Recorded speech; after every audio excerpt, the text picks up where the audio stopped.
우리가 저번 시간에 했던 거 한번 이어서 보도록 할 건데요. 우리 389쪽이라고 되어 있는 부분을 한번 펴보도록 합시다. 자, 389쪽을 보시면 회의 장면이 나타나 있어요. 우리는 지금 의사소통 과정을 한번 살펴보고 있는 건데요. 여러분들도 학교에서 학생 회의를 했는지 모르겠네. 반에서 학급회의 같은 거 합니까? 예. 하기를 해요? 네. 결제가 안 돼. 그냥 하잖아. 네가 회장이잖아. 결제가 안 돼요. 그렇습니까? 하잖아. 자, 그러면 이번에 학생회장이 이제 하는 말부터 보도록 할 건데요. 학생회장은 어떤 역할을 하고 있냐면,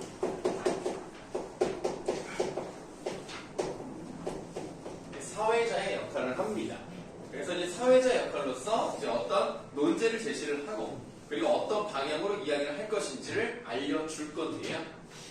지난 회의에서 나눔의 가치를 실천하자는 취지로 학교 축제 때 자선장터를 실시하기로 결정했지요.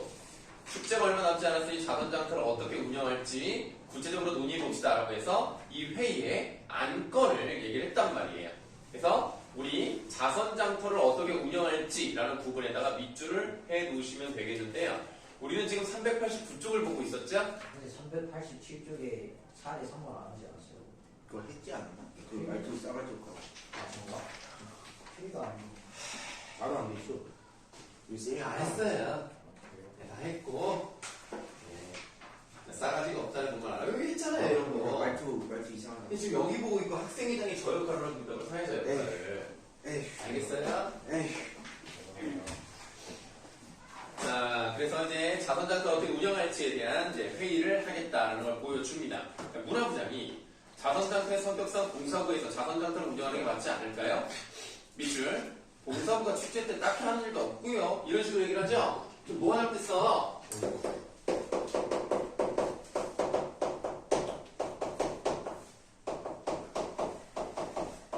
네, 무시하는 듯한 발언을 하고 있다는 거죠.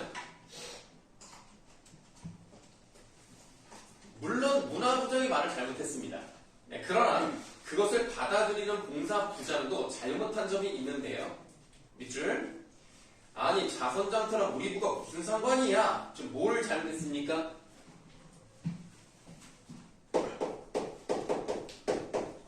공식적 상황에 맞지 않는 그런 반말투의 말을 하고 있다는 점.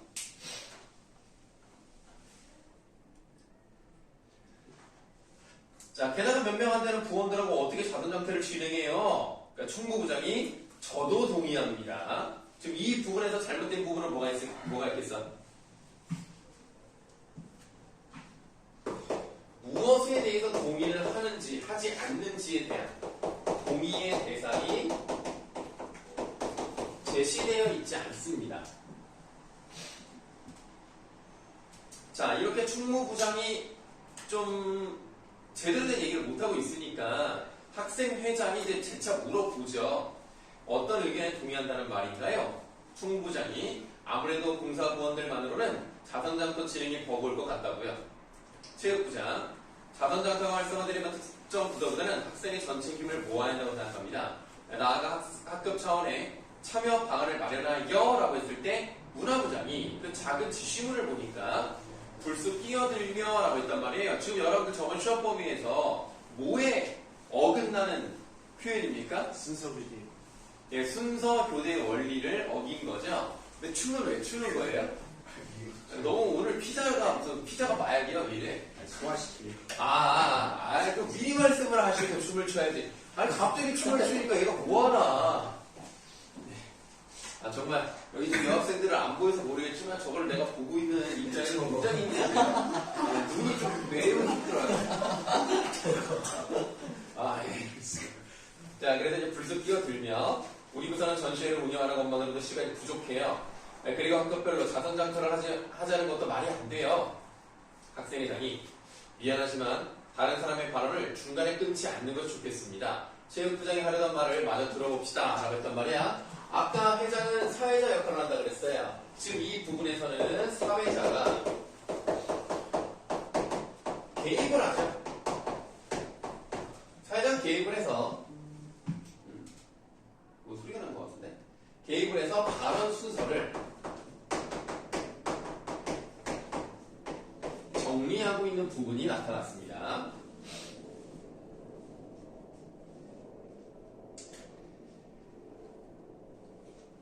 자, 그랬더니 체육부장이 학급별로 자선장터를 실시하자는 뜻은 아니고 무엇보다 자선장터 물품들을 풍부하게 모으는 것이 관건이므로 이를 각 학급에서 맡으면 효율적일 것이라는 의견입니다. 좋은 의견이네요. 자, 거기 밑줄하세요. 좋은 의견이네요. 그러면 학생의 일이 많이 줄어들겠습니다. 자, 지금 보시면은 다른 사람에 대해 동의를 하면서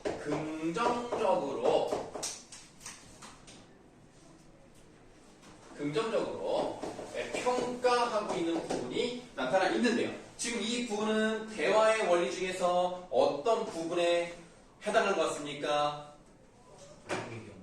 동의의 경률이라고 볼 수 있겠죠. 이렇게 의사소통이 잘 되는 것이 목표를 찾아가는데 중요한 역할을 하겠다. 그 정도 보시면 되겠습니다. 389쪽은 그 정도로 보시면 되겠고요. 좀 넘어가 볼게요. 넘어가서요. 우리 그 다음 단원으로 가시면 될 것 같은데 392쪽으로 가도록 하겠습니다.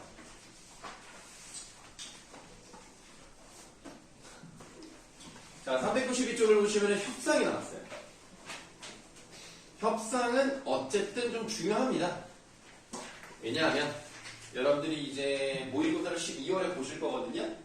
그러면 이 협상이라는 것은 합법과 작문 쪽에서 그러니까 1번에서 10번에 해당하는 부분에서 나올 가능성이 좀 높은 부분이라고 생각하시면 되겠습니다. 그래서 요게 지금까지는 어쨌든 시험 범위에 잘 나오곤 했기 때문에 우리가 이제 미리 한번 보는 건데요. 협상이라는 것이 무엇인가를 한번 보도록 하겠습니다.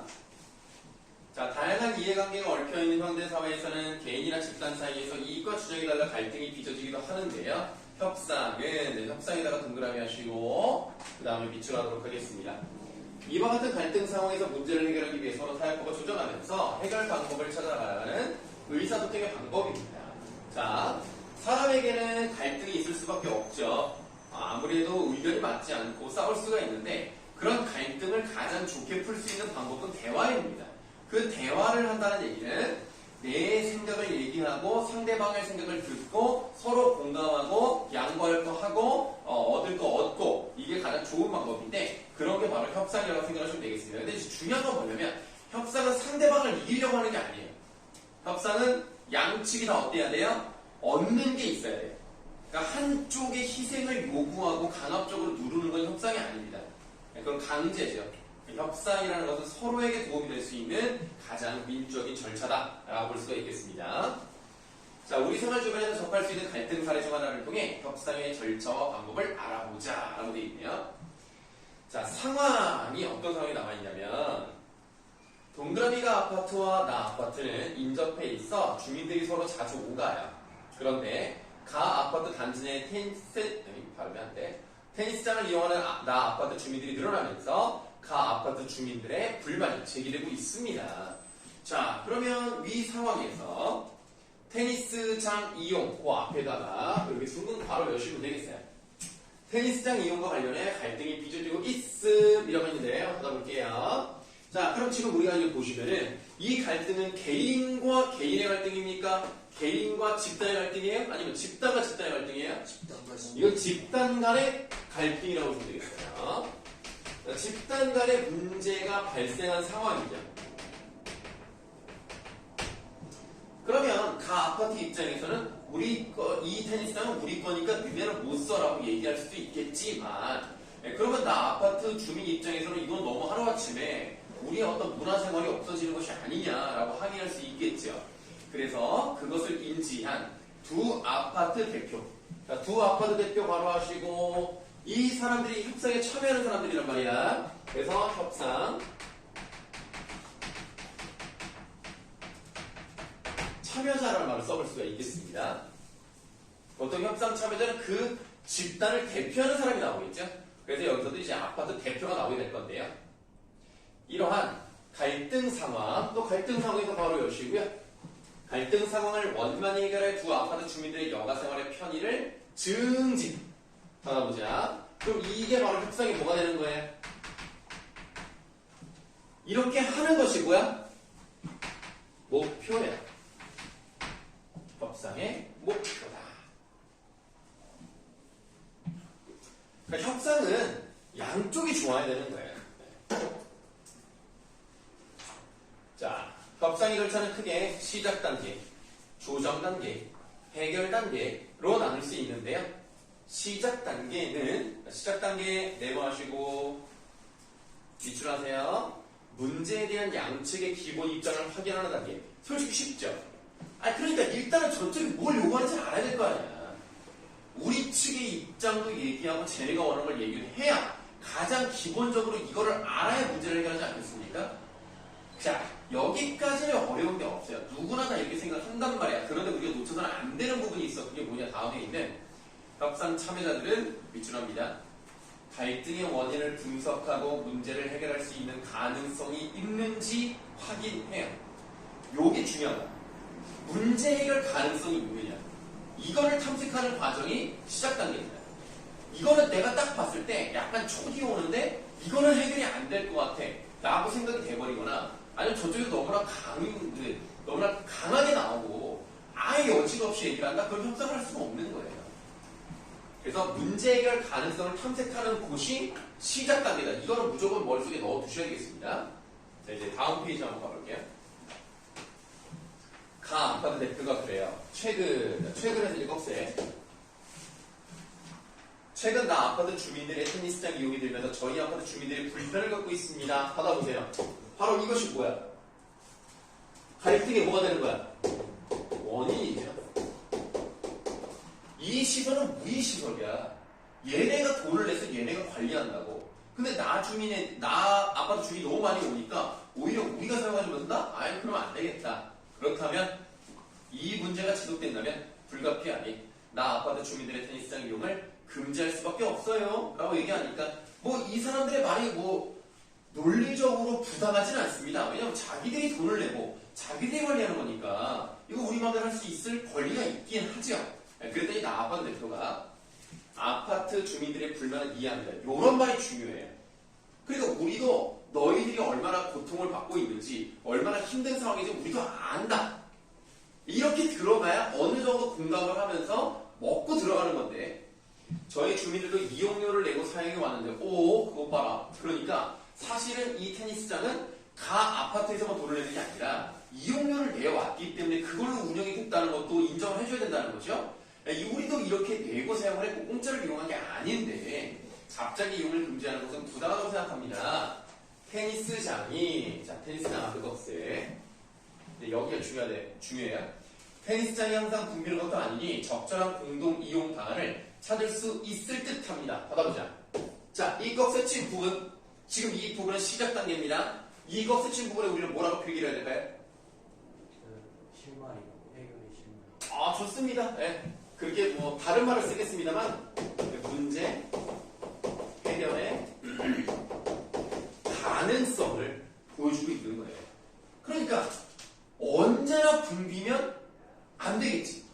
그러나 어느 정도 붐비고 어느 정도 붐비지 않으면 붐비지 않은 시간이라도 우리가 이용을 한다든가 아니면 붐비는 시간은 우리의 비율을 조금 줄인다든가 이런 식으로 할 수 있겠죠. 자, 위의 시작 단계에서 나 아파트 주민들의 테니스장 이용 증가에 따라 가 아파트 주민들이 불편을 겪게 된 점이 갈등의 원인으로 제기되고 있으며 이를 놓고 가 아파트 대표는 나 아파트 주민들의 테니스장 이용을 금지하겠다는 입장을 보이고 있다. 그러자 나 아파트 대표는 나 아파트 주민들 역시 이용료를 내고 사용했는데 테니스장 이용을 갑자기 금지하는 것은 부당하다고 선언한 한편 테니스장이 항상 붐비는 것은 아니므로 적절한 공동 이용 방안을 찾을 수 있을 것이라며 문제 해결의 가능성을 언급하고 있습니다. 자, 이렇게 시작 단계에서는 상대방과 나의 입장을 보여주고 문제 해결 가능성이 있는지를 한번 본 다음 그 다음에 서로 왔다 갔다 하면서 조정을 해 나가야 되겠죠? 다음 조정 단계 네모하세요. 자, 조정 단계는 무엇인가? 밑줄 합의점을 모색해 가는 단계.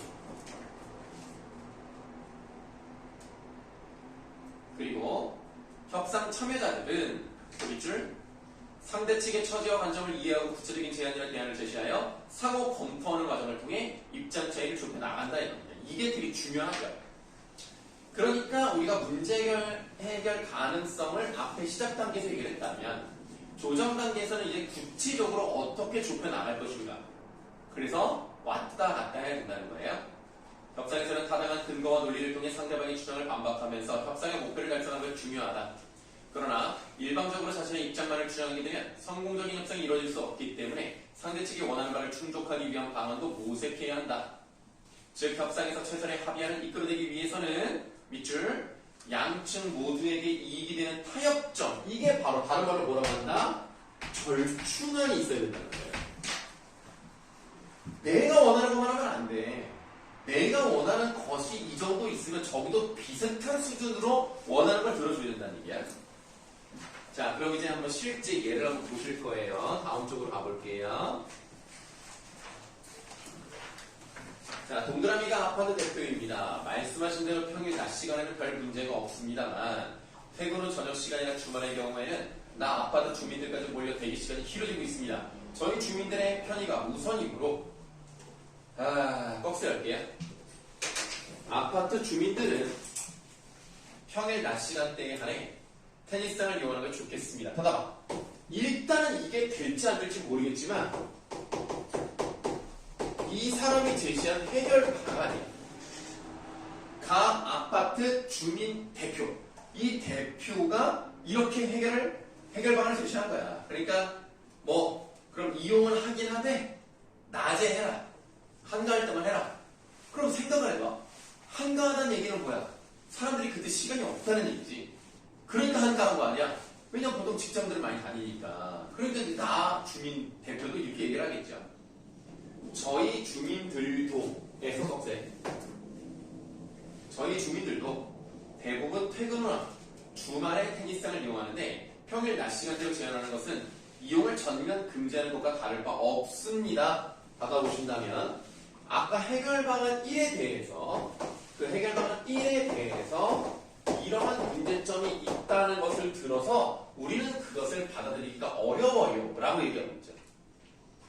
우리도 직장 생활해야 되고 우리도 학교를 다녀야 되고 우리도 바쁘니까 낮에만 이용해라? 그럼 이거 이용하지 말라는 것과 마찬가지 아니냐. 그런 문제점이 있다. 그러면 문제점이 있다는 것만 얘기하면 안 되고 그에 대해서 나는 이런 생각을 가지고 있다는 걸 보여줘야 돼. 대신 다른 아파트 단지의 경우처럼 요금 체계 꺽쇠. 요금 체계를 이원화하여 저희가 조금 더 비용을 지불하는 방식으로 수요를 줄이는 방안이 나올 듯합니다. 받아보시면 해결 방안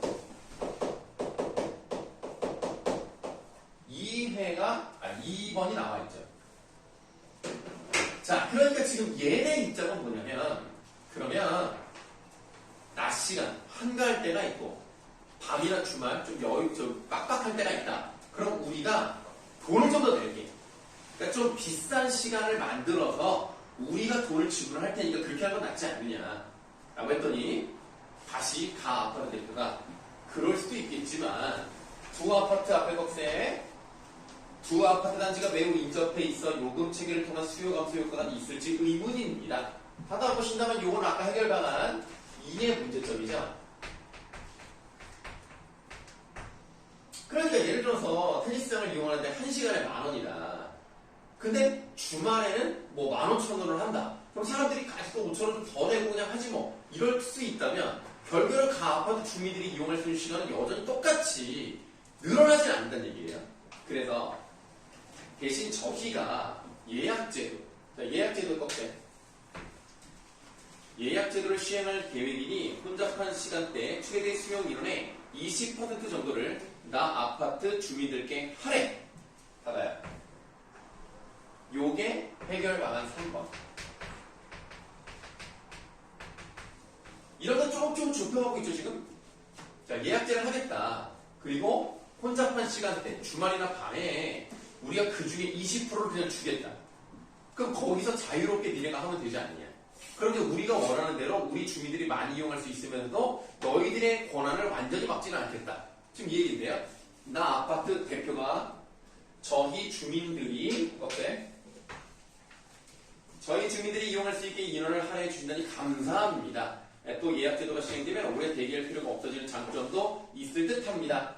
받아보시고 요게 해결 방안 3에 대해서 긍정적으로 수용해요. 좋다 이거야. 얘한테 좋고 우리한테 할애해준다 좋다 이거야. 그런데 이제 다만이란 말이 나왔죠. 우리가 원하는 게 조금 더 있는데 그게 뭐냐면 다만 저희 아파트에 여가시설 앞에 보세요. 여가시설을 가 아파트 주민들께 개방할 테니 할애 비율을 좀 더 높여주시면 좋겠습니다. 하고 닫으세요. 자, 아까 뭐라 그랬냐면 협상이라는 것은 우리가 뭔가를 양보하고 뭔가를 얻어온단 말이지. 그러니까 나 아파트에서도 여가시설을 이용하게 해줄게. 그러니까 우리 것도 써. 대신에 테니스장에 대한 할애 비율을 30 정도로 늘려주시오. 라고 얘기를 하니까 3에 대해서 완전히 반대하는 건 아니고 3을 보완하고 있다는 거죠. 얼마나 좋아요. 싸우지 않고 이렇게 말이 통하잖아. 그러니까 너희들이 정말 민주적인 시민이 되기 위해서는 막 윽박지르고 싸우고 막 이러는 건 좋지 않습니다. 가급적이면 여러분 시위는 안 해야 되는 게 맞아요. 그러나 이놈의 정부가 말을 안 들어먹으니까 시위를 하는 거지. 어쨌든 시위가 없는 세상이 좋긴 좋습니다. 눈이 좀 많이 피곤하다니까 얘들아. 아니 좀 내가 이거 필기할 때 춤을 추면 되잖아. 네? 저 따랐어요. 그러니까 내 말은 내가 여기가 쓸 때 춤을 추고 이렇게 돌았을 때 필기를 하면 서로 협상. 자, 윈윈 아니에요? 춤을 추게 만들어 주면서도 내 눈이 썩지 않게 만들어 주는 어떤 두 가지 효과가 있잖아요. 괜찮지 않습니까? 아니, 사실은 여기 많이 먹어서 그러니까. 저 배가 너무 불러. 이게 남기는 돼지고도 억지로 다 먹었어. 무슨 쓰레기. 초력 있죠. 아니 그 얘기가 아니라 아예 그냥 남겨놨으면 되잖아. 내가 알아서 어떻게 했겠지.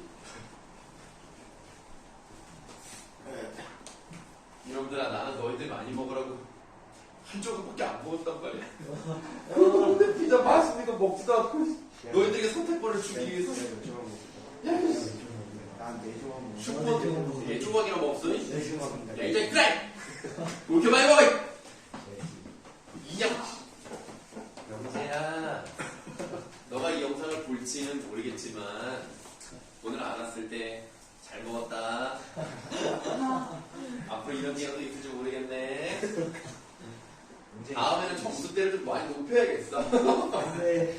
너무 저걸 낮게 잡아가지고 아니 유시점은 진짜 너무 낮긴 했어요. 너무 낮게 잡아가지고 내가 약속을 했으니까 사주긴 했는데 이거 약간 좀 더 올려야 약간 좀 도전 정신이 생기지. 평균 한 75까지는 올려야 되지 않을까? 이번에 75 나왔는데 평균 75. 큰일 났다. 이번 시험의 난이도가 그렇게 어려웠다고 생각하지 않아요. 그냥 요 정도면 괜찮다 수준으로 나왔거든요. 중에 다음에도 여기랑 좀 비슷하거나 조금 더 어렵게 나올 수 있을 거라고 생각하는데 그래도 뭐 평균이 크게 차이가 나지 않게 나온 것 같습니다. 그래서 내가 볼 때는 75점으로 잡아도 뭐 괜찮을 것 같은데 75. 70점은 너무 낮아. 아니 지금 여기에 뭐 90점 넘은 학생, 80점 넘은 학생이 있는데 진짜요? 75점은 해줘야 약간 좀 밑에서도 조금 더 올려야 되겠다는 생각이 좀 들지 않겠어요? 그래도 한 번에 15점으로 올리는 거. 아니 너만 올리는 게 아니라 평균이니까 상관이 없지. 너는 조금만 올려도 되지. 그럼 다른 애들이 더 올려야 되는. 그러면 어쨌든 평균이니까. 승리가 좀 올려봐. 자, 어쨌든 좀 이어서 할게요. 자, 위에 조정 단계에서 가 아파트 대표와 나 아파트 대표는 각각 근거를 들어 상대방의 주장을 반박하면서도 서로의 입장을 이해하며 타협점을 찾으려 하고 있다. 가 아파트 대표는 평일 낮 시간에 한해 나 아파트 주민들이 테니스장을 이용할 것을 제안했다가 상대 측의 사정을 고려하여 혼잡한 시간대 최대 수용 인원의 20%를 양보함으로써 나 아파트 대표의 요구를 일정 정도 받아들이고 있다. 또한 나 아파트 대표는 요금 체계를 이원하는 방안을 제시했다가 가 아파트 대표가 그 효과에 의문을 제기한 후 새롭게 제시한 예약 제도와 수용 인원 할애를 긍정적으로 평가하면서 할애 비율을 더 높이려 하고 있습니다. 여기까지가 우리가 이제 조정 단계예요. 왔다 갔다 했죠? 1번 문제점, 2번 문제점, 3번 긍정적 보완 이렇게 됐단 말이야. 왔다 갔다 했으니까 이렇게 끝나면 안 돼. 확정을 지어야죠. 확정을 짓는 단계 해결 단계입니다. 해결 단계 내모아세요. 네, 그리고 밑줄합니다. 제시된 대안들을 재구성하며 합의에 이르는 단계입니다. 자, 그래서 협상 참여자들은 타협과 조정을 통해 최선의 해결책을 마련하여 문제를 해결하고 합의한다. 가 아파트 대표가 하는 말이 있어요. 저희 주민들도 나 아파트 단지 내 여가시설을 자유롭게 이용해야 된다니 좋습니다. 네, 그럼 이를 고려하여 밑줄 수용 인원의 30%까지 할애해 드리도록 하겠습니다. 자, 바로 이 부분이 최종 합의안 1에 해당한다고 보시면 되고요. 자, 그랬더니 나 아파트 대표가 예 좋습니다. 저희 단지 앞에 거세우시고요. 저희 단지의 각종 여가시설을 가 아파트 주민들에게 불편 없이 이용하시도록 조치하겠습니다. 받아보시면 이 최종 합의안 2번에 해당이 되겠죠. 그래서 가 주민들 입장에서는 나 아파트의 시설을 마음껏 이용할 수 있다는 점. 나 아파트 주민들 입장에서는 테니스장을 이용하지 못할 수 있었는데 어쨌든 할애를 받았고 그거를 늘렸기 때문에 그래서 30%다라고 이제 보시면 양쪽이 다 이익이다라고 생각하시면 되겠죠. 자, 위의 해결 단계에서 두 아파트 대표들은 타협과 조정을 통해 테니스장 이용과 관련한 문제를 해결하고 두 아파트 주민들의 여가 생활의 편의를 보장할 수 있는 방안을 이끌어내고 있다. 가 아파트 대표는 나 아파트의 여가시설 개방에 긍정적 반응을 보이며 수용 인원을 30%로 늘린 타협안을 제시하였고 나 아파트 대표는 이를 수용하면서 가 아파트 주민들도 나 아파트의 각종 여가시설을 불편 없이 이용하도록 조치하겠다는 뜻을 밝히고 있다. 이처럼 협상은 협상 동그라미 하시고 밑줄 개인이나 집단의 갈등을 해소하고 상호 간의 이익을 도모하여 상생의 결과를 얻어내는 의사소통 방법입니다. 얼마나 좋습니까? 평화적이잖아요. 자, 그럼 넘어가 보도록 할게요. 390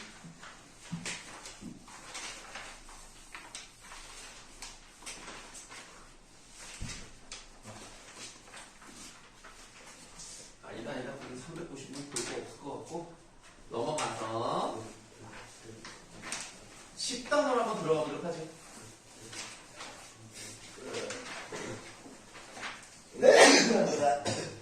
408쪽 한번 보시겠습니다.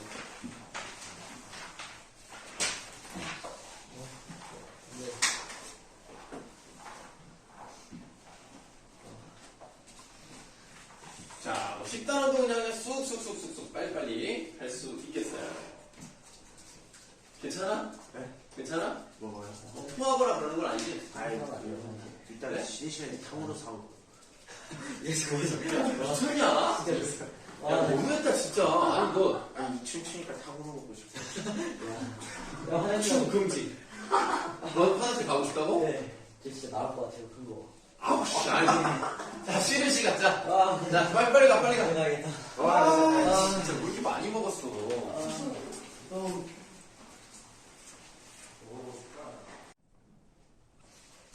자, 그럼 우리 이제 10단원 한번 들어가 보도록 할게요. 자, 우리는 많은 사람들과 다양한 매체를 통해 소통을 하며 살아간다. 신문, 잡지와 같은 인쇄 매체. 아이고, 인쇄 매체 동그라미 해야 되겠네. 라디오, 텔레비전과 같은 방송 매체 동그라미 하시고, 인터넷과 같은 통신 매체 동그라미 하시면 되겠습니다. 자, 통신 매체 등의 매체는 변화와 발전을 거듭하고 있으며, 이러한 매체를 통한 의사소통은 우리의 일상이 된 지 오래입니다.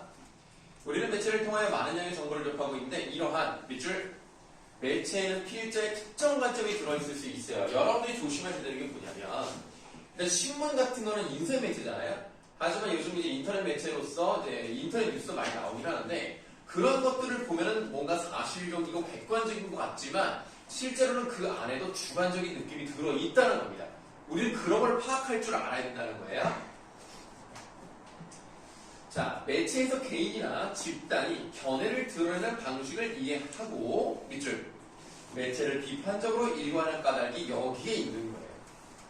객관적이고 사실적으로 보이지만 그 안에는 그 사람들의 주관적인 견해가 들어가 있을 수밖에 없다는 겁니다. 그걸 연습을 해볼 건데요. 예를 들어 많은 사람들은 신문 기사나 텔레비전 뉴스가 사실관을 객관적으로 보도한다고 믿는다. 그러나 여기 담긴 내용에는 객관적인 사실 외에 밑줄 기자나 편집자가 중요하다고 생각되는 것도 포함이 된다는 거예요. 그러니까 생각을 해봐. 이 세상에서 일어나는 일들은 엄청 많아요. 엄청 많은데 뉴스는 한정돼 있단 말이야. 예를 들어서 뭐 어떤 방송국의 뉴스를 한다. 뭐 KBS 뉴스다. 그럼 KBS 뉴스 보통 9시에 하는 거 몇 분 하는지 알아요? 1시간. 길면 1시간, 짧으면 45분 정도 한단 말이에요. 그러면 한 꼭지라고 하는데 그 뉴스 하나가 몇 분일까요? 5분. 에이, 그게 안 길어. 아, 이게 긴 거예요? 5분이 너무 길어.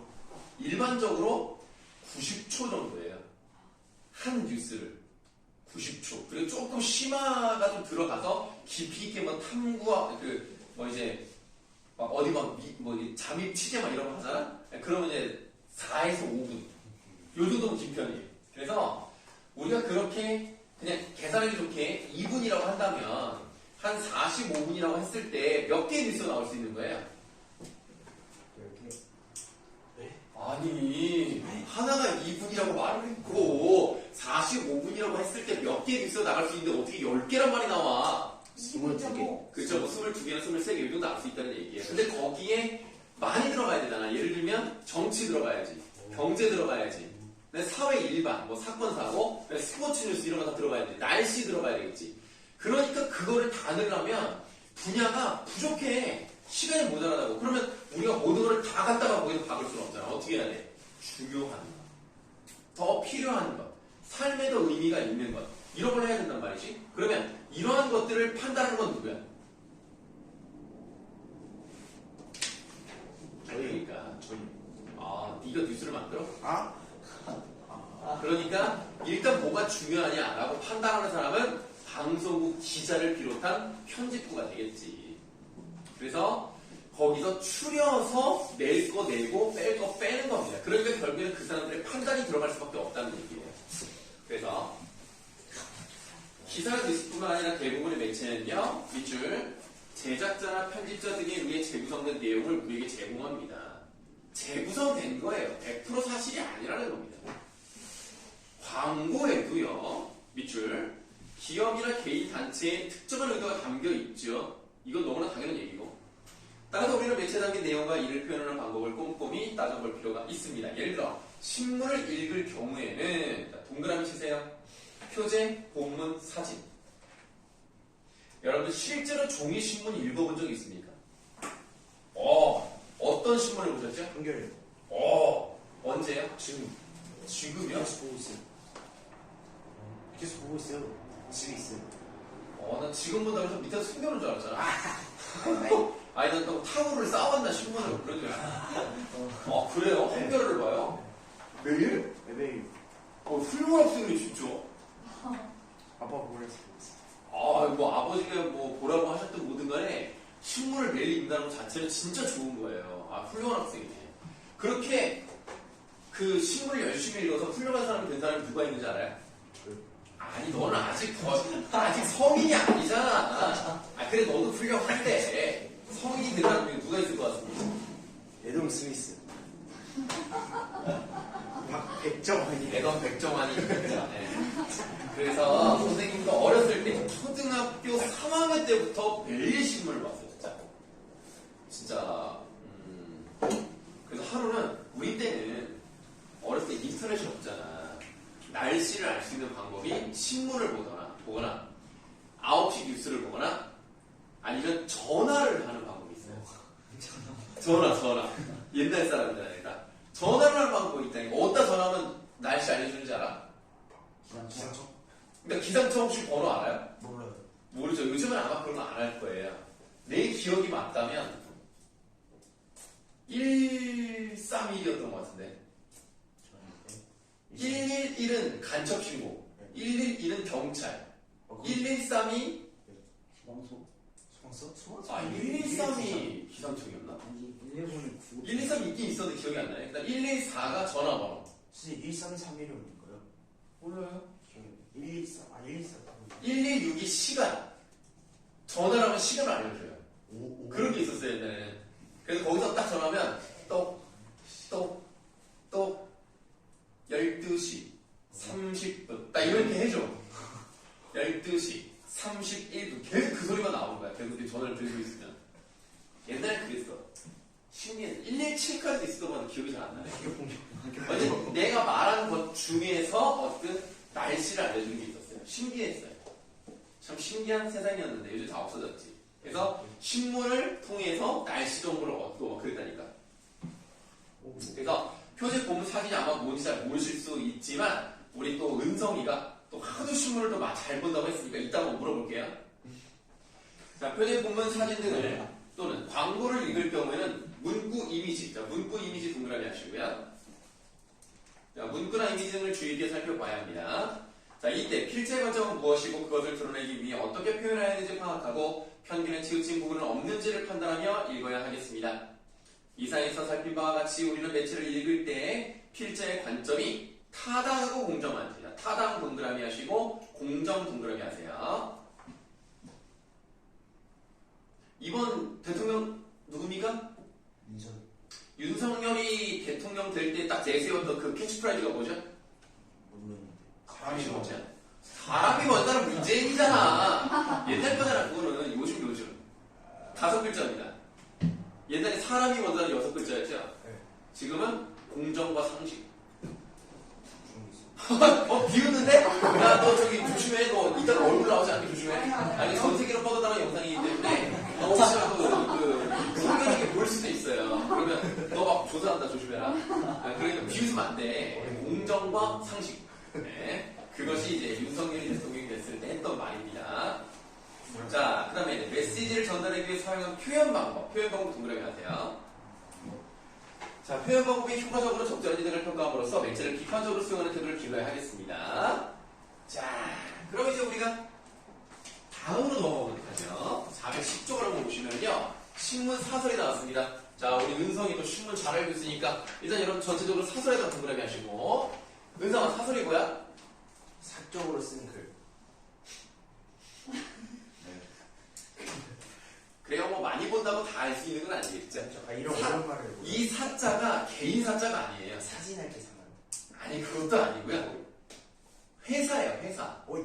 그러니까 다시 말하면 신문사의 공식적인 생각을 대변하는, 대변이 그 아까 저기 그 승민이 대변 말고 그것을 대신 나타내 주는 그 사설을 말합니다. 그래서 이 신문 사설을 보시면요.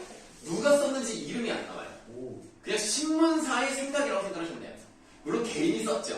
그럼 그 사람 이름이 나오지 않는 얘기는 신문사의 대표적인 생각이다 라고 보시면 되겠는데요. 자, 저성장이란 말 제목으로 시작한단 말이에요. 자, 저성장에서 이제 각진가로 외우시고요. 저성장 늪 벗어나려면 고령화 속도 늦춰야 하고 각진가로를 닫으시면 되겠고요. 그 다음에 여기서 늪이란 말이 나왔어요. 늪에다 동그라미 하세요. 여러분 혹시 뭐 늪지 가보신 적 있습니까? 여러분 그 우리나라에서 늪이 제일 유명한 지역이 어딘지 알아요? 보령. 보령 가봤어요? 아니요, 안 가봤어요. 보령은 머드지. 아니 늪이 야 뭐해? 머드랑 늪은 다른 거야. 아이 진짜 몰랐어요. 늪이 우리나라 제일 유명한 곳이 우포늪. 들어본 적 없어요? 그럼 남사르 협약이라고 들어본 적 없어요? 아, 그 습지 그.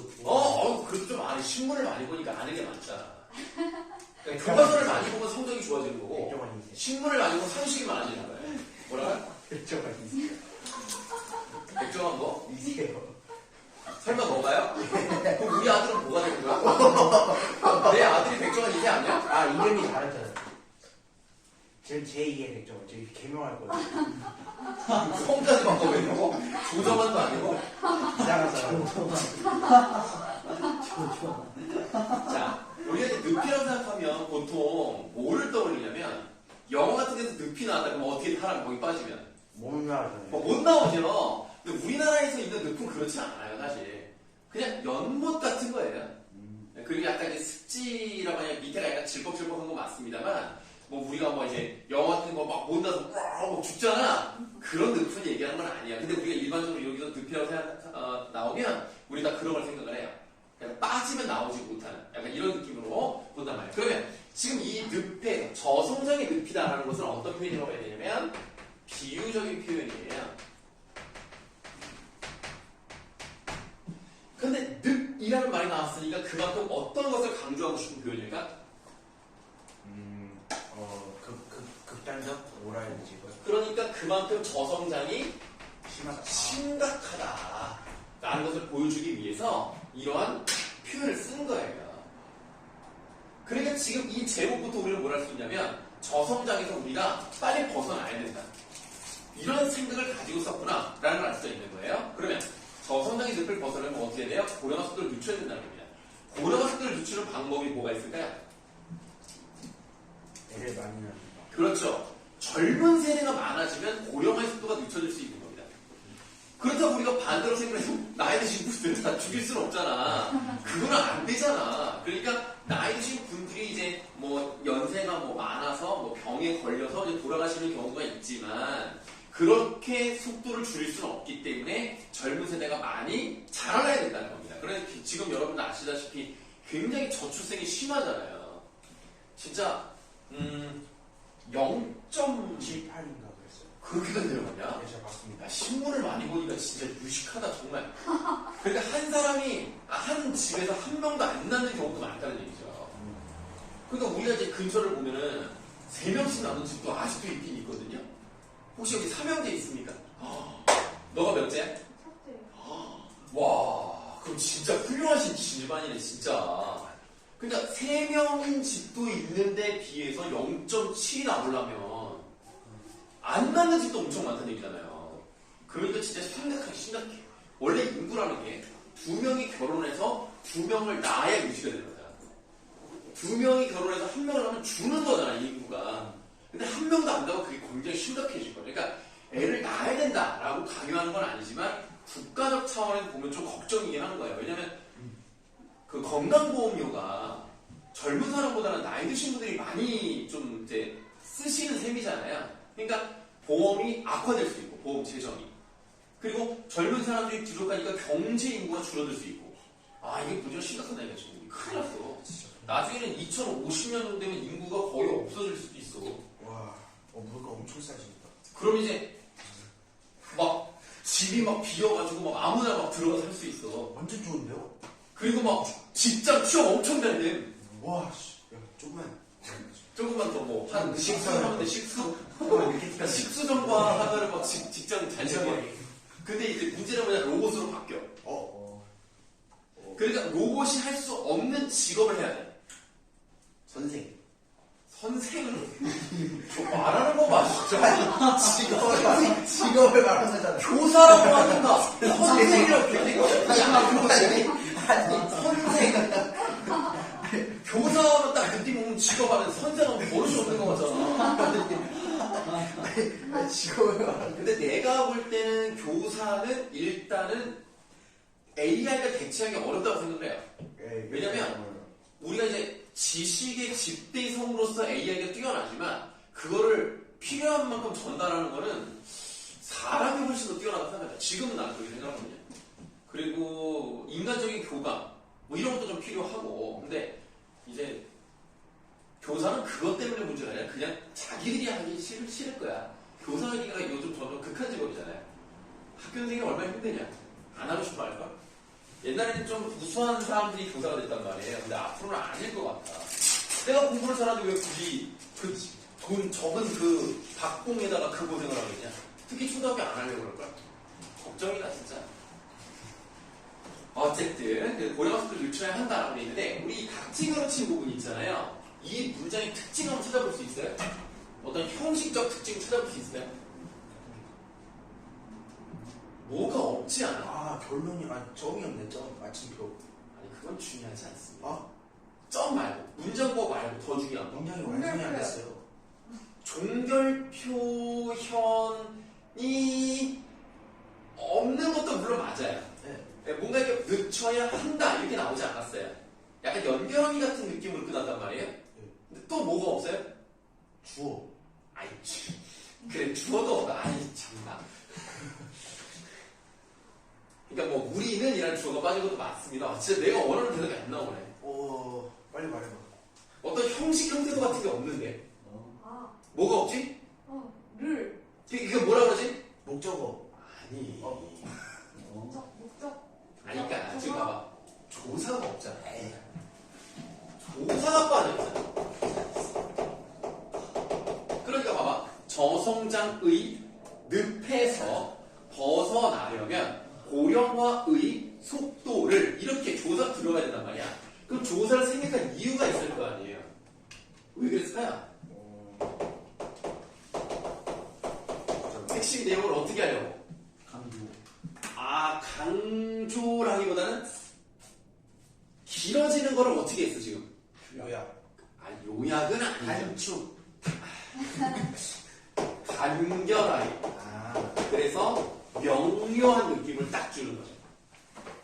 그래야 이 사람 생각이 무엇인지를 정확하게 한눈에 딱 알아볼 수 있으니까. 자, 그럼 우리가 이제 제목을 봤더니 그러면 고령화의 속도를 늦출 수 있는 방법에 대해서 얘기할 것 같다는 느낌이 들었죠? 한번 보도록 하겠습니다. 인구 고령화가 경제 제도에게 걸림돌이 될 수 있다는 우려가 커지고 있다. 네, 크리스틴에서 대화로 엽니다. 이렇게 디귿자 여시고요. 네, 크리스틴 브라드하우드 국제통화기금 IMF죠?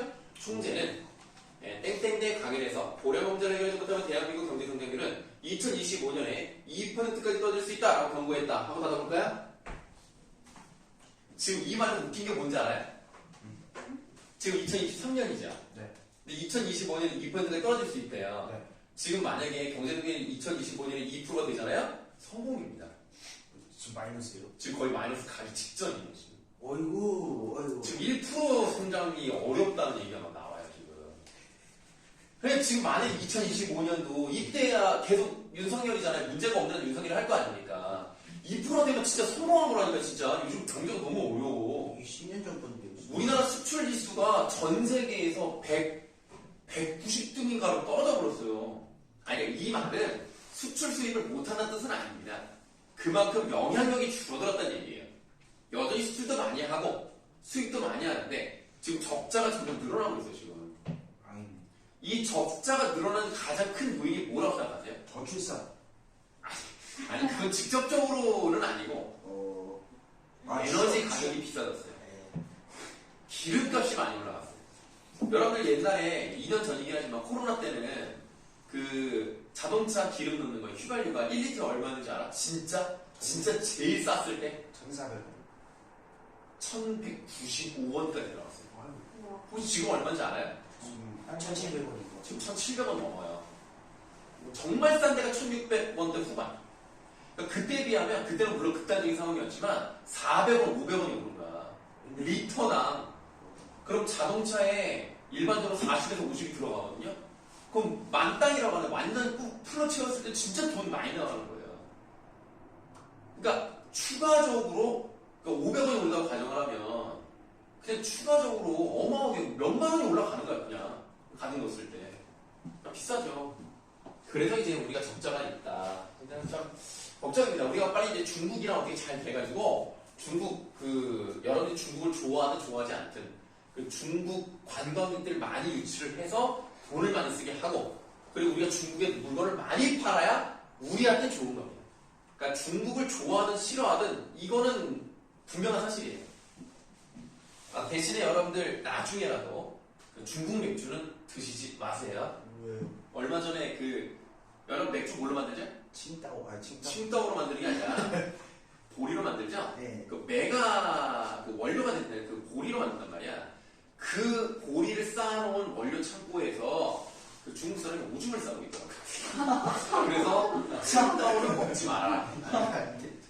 얼마 전에 나왔어요. 그러니까 먹지 마세요. 중국 음식은 좀 우리나라에서 나온 재료로 만든 중국 음식은 상관없는데 중국에서 왔다고 조금 의심해봐야 돼. 무서워. 옛날에 중국 김치도 막 거기서 목욕을 하듯이 막 다 먹고 들어가서 막 김치를 빨고 막 그러잖아. 아우, 야. 하지만 여러분들이 먹는 대부분의 김치가 식당 같은 데서는 아마 중국산을 많이 쓰기도 할 거예요. 저 김치 싫어요, 그래서. 중국 때문에 우리나라 김치를 싫어한다고요? 아니요. 원래 싫었어요. 예, 축하드립니다. 자, 그래서 우리 대가로 친구분 여기서 크리스틴 리 가르드라는 사람이 나왔어요. 근데 이 사람이 뭐예요? IMF 총재예요. 혹시 여러분들 IMF 잠시만요. 뭐의 약자입니까? 국제 어? 통화기금이요. 여기 써있잖아, 국제통화기금은. 영어로. 제 영어 자, 국제니까 I니까 뭐야? 인터내셔널. 인터내셔널. 그 다음에 통화니까 돈이랑 돈. 원인. 아니, 머니는 아니야. 너무 다네. 머니터리. 아, 그러면 F는 무슨 뜻이죠? 그러니까요. 기금이잖아, 기금. 겁나 어려운데. 아, 되게 쉬워. 막 너희들 다 들어봤던 거야. 어? 돈 모으는 거 있잖아. 막 돈을 이렇게 모아가지고 어디다 막 투자하고 막 그러잖아. 그거 뭐라고 하는데? 펀딩? 아, 그냥 펀드. 네, 아. 펀드. 자, 그럼 이 사람은 이 분야의 전문가일까요? 아닐까요? 뭔가요? 전문가겠죠. 이 전문가의, 그럼 뭐 기관일 수 있겠죠? 전문가의 전망을 갖다 썼단 말이야. 이게 전문가의 전망을 이용했다. 그럼 어떤 점에서 좋아요? 그렇죠? 신뢰성이 올라가죠. 믿을 수 있잖아. 솔직히 여러분들 사후고등학교 1학년 학생한테 물어봐서 이런 대답이 나왔다. 에이 설마 이런 얘기 나오지 않을까요? 네가 뭔데요? 이런 생각 들지 않아요? 자, 그 다음에 두 번째도 뭐가 있냐면 20%까지 떨어질 수 있다는 말이 나왔어요. 이거 뭐가 나왔다고 봐야 돼? 구체적인 수치가 나왔다고 보시면 되겠어요. 그렇다는 것은 어떤 점이 좋아요? 신뢰. 아니, 신뢰성을 아까 했으니까 여기서는 이해도를 높일 수 있죠. 오, 진짜 이럴 수 있겠구나. 그리고 그럼 진짜 심각하겠구나 라는 생각이 들면서 설득력을 높일 수 있다는 특징도 있다는 겁니다. 지금 여러분들 이런 것들은 전부 다 화작이랑 관련되어 있는 부분이라서 잘 해놓으시면 좋아요. 자, 인구 고령화가 비단 우리나라만의 문제는 아니지만 우리 사회는 고령화가 굉장히 빠른 속도로 진행되고 있으므로 차별화된 대책이 요구가 됩니다. 그러니까 우리나라가 이제 고령화되는 이유 역시 일단은 의료 보장 체제가 잘 돼 있어요. 그래서 미국 같은 경우는 손가락 하나가 잘려도 그냥 몇백만 원이 들기 때문에 그냥 두 개가 잘린 경우는 하나만 붙이는 경우도 있대요. 되게 무시무시하죠. 근데 우리나라는 50만 원이면 해요. 보험에서 대주거든요. 그러니까 우리나라가 진짜 미국보다 제일 좋은 거는 이 의료 보장이 잘 돼 있다는 거. 너무 좋아요. 그래서 외국에서 우리나라 와서 수술하는 경우도 많다니까. 자, 그 다음 한국개발연구원. 그 앞에도 대괄호 여세요.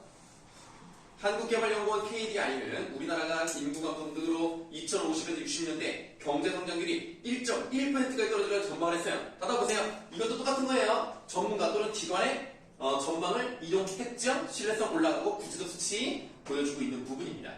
자, 50에서 60에서 이 정도 된다? 그럼 성공이라니까? 진짜 지금 너무 우리나라가 어려워. 지금 경제적으로. 그러니까 여러분들이 그걸 직접 느끼지 못하지만 나중에는 이제 점점 물가는 오르고 월급이 안 오르면 너희들 피부를 느낄 수 있다는 거예요. 자, 이는 저출산 고령화가 경제 성장을 급속히 둔화시키는 요인임을 시사한다. 세계 최저 수준의 출산율로 일할 사람 줄어들고 있는데 부양해야 할 노인이 많아지면 경제에 악영향을 미칠 수밖에 없다. 노동시장의 유입되는 20, 30대는 줄어들고 인구 비중이 높은 베이비붐 세대의 은퇴가 본격화되고 있다. 자, 되고 있다. 다음에 사선 하나 넣어줄게요. 이렇게. 자, 그 결과란 말이 나왔으니까 사선 왼쪽은 무엇이라고 볼 수 있어요? 원인이죠? 요 오른쪽이 말 그대로 결과에 해당이 됩니다. 그래서 베이비붐 세대의 은퇴가 본격화되고 있으니까 은퇴를 하면 일을 안 하잖아요. 일을 안 하면 그 사람들은 이제 집에서 쉬면서 뭐 여가 활동을 즐길 수 있겠지만 뭐 돈을 다 많이 벌어놓은 건 아니기 때문에 아무래도 이런 사람들은 이제 뭐 몸이 좀 아프고 그러면 병원도 다니고 일을 못하니까 그 사람들 부양하려면 결국 세금으로 해줘야 되는 건데 그러니까 젊은 사람들이 진짜 고생을 많이 하는 거죠. 선생님 때 저번에 얘기했던 것 같기도 하고 선생님 때 수능 봤을 때는 89만 명이었어요. 지금은 40만 명 될까 말까 합니다. 절반으로 줄어버려. 절반도 안 되죠. 그래서 그만큼 애들이 많이 줄었다는 얘기야. 심지어는 서울에 있는 서울은 인구가 많잖아. 그런데도 불구하고 폐교를 하는 학교가 있다니까. 놀랍지 않습니까? 학생이 적어요. 한 반에 한 20반인데요. 그래서 5반 초등학교 어디 얘기하는 거야? 중학교가 있어요. 네가 다닌 데가? 네. 아니 전화 지금 선생님 때는 나는 중학교 때 13반까지 있었어요. 지금도 13반까지 있었고 한 반에 55명이었어요. 그래서 한 학년이 700명. 그것도 우리는 13반까지 있었기 때문에 제일 적었고 2학년이 14반, 3학년이 15반까지 있었어. 강도준 전교생이 지금 그러니까 전부 다 하면 2,300, 400명 된 거야. 한 학교에. 어마어마하죠? 징그럽. 지금 선생님 아들이 다니는 학교가 인천에서 제일 많은 학교거든요. 인원이. 거의 지금 1,500명 정도 돼요. 세 개 학년이. 맞네. 꽤 많은 편이에요. 그런, 그게 이제 제일 많은 학교인데, 우리 때는 그냥 싹 다르겠다니까, 1,500명 그냥. 그때는 이제 학교 수가 적은 것도 물론 있었죠. 예, 그런데 인구 수가 많았다는 얘기예요. 인구가 적당히 좀 있어야 되는데 너무 적으면 문제긴 문제입니다. 그러니까 서서히 줄어드는 건 상관없거든요. 그럴 수 있죠. 그런데 급격하게 줄어드니까 문제예요. 큰일이요. 그렇다고 애를 낳아 막 이렇게 강요할 수 없잖아. 키워줄 것도 아니잖아. 그렇지? 내 돈으로 내가 키워야 되는데 얼마나 힘드냐. 그래서 정말 진짜 대단한 집안이라고 생각합니다. 얼마나 고생이 많으시겠어요. 네. 혹시 밑에는 남동생입니까? 둘 다 있어요. 남동생, 여동생? 둘째가 뭐예요? 둘째라고. 나는 누가 지 그러면 중학생? 중학이. 말 되게 안 들릴 것 같은데. 말은 잘 들어. 그래요? 오, 그렇구나. 다음. 자, 이처럼 고령화의 부작용이 경제에 미칠 부정적인 파장을 줄이기 위해서는 양면 전략을 구사하는 게 효과적이다. 양면 전략 중 네모하세요. 첫 번째 전략. 밑줄. 다양한 노동력을 확보. 노동력을 확보해야 되는데. 그 다음, 여성 인력이라는 말이 나왔어요. 이거 괄호하세요. 여기서 말하는 여성 인력은 젊은 여성을 말하는 게 아닙니다. 보통 집에서 경력이 단절돼서 이제 가정주부나 뭐 전업주부라고 말할 수 있는 그런 여성분들이 많단 말이에요. 그런 분들을 어떻게든지 끌고 와야 된다는 얘기입니다. 그 다음 또 괄호하세요. 우수한 외국인 인적 자원. 우수한 외국인 인적 자원을 적극 유치해야 됩니다. 이거를 위해서는 또 기술이 좀 뛰어난 사람들, 지식이 좀 뛰어난 사람들, 이런 사람을 데려오는 게 좋겠죠. 자, 또한 최고 임금제 등을 통해 또 괄호하세요. 고령자들. 이 고령자들의 생산 참여, 활동 참여를 이끌어내므로써 노동력 부족을 해소해야 된대요. 아니, 최저임금제는 들어봤죠? 1시간에 최저시급이 지금 얼마입니까? 9,580원 정도 되나요? 그 정도 될 거예요. 그럼 최고임금제는 뭘까요? 그거 얼마지? 그럼 제한이 없는 거 아닌가요? 아니죠. 최고임금제는 제한을 주는 거죠, 오히려. 최저임금제는 적어도 이만큼 줘야 된다. 최고임금제 여기를 넘어가면 안 된다예요. 그래서 일반적으로 최저임금의 50배 정도로 잡아요. 우와. 그러니까 뭐 1시간에 10,000원이니까. 아니, 여기서 말하는 게 1시간에 500만 원 준다는 뜻은 아니에요. 그 뜻은 아니고요. 그거를 500을 곱해서 월급을 얘기하는 거예요. 월급이 500만 원 넘어가지 않도록 하는 게 최고임금제 정도 생각하시면 되겠습니다. 네, 그러니까 최고임금제를 하는 이유는 뭐냐면 한 사람이 독식을 해버리면 다른 사람들은 가져갈 돈이 없잖아. 네, 그러니까 한 사람 줄도를 나눠서 두 사람을 고용을 한다든가. 이게 최고임금제의 어떤 그 목표죠. 그래서 이런 걸 해서 고령자들을 이제 끌고 와야 된다는 겁니다. 그럼 노동력이 부족을 해결할 수 있다는 거죠. 자, 두 번째 전략 네모하시고요. 자, 밑줄. 생산성을 향상하는 것이다. 그러니까 지금 이 사람이 얘기하고 있는 문제 해결 방법은 노동력을 확보하는 거고요. 두 번째는 생산성을 향상하는 겁니다. 그럼 우리가 한번 생각해보죠. 이 글의 제목이 뭐였죠? 저성장의 늪을 벗어나는 고령화의 속도를 늦춰야 된대. 속도를 늦추는 것과 노동력을 확보하는 것은 잘 맞아 떨어질까요? 안 맞아 떨어질까요? 안 맞았던 좀 안 맞아요, 사실. 그렇기 때문에 우리가 그 밑에 여백에다가 이렇게 써보도록 하겠습니다.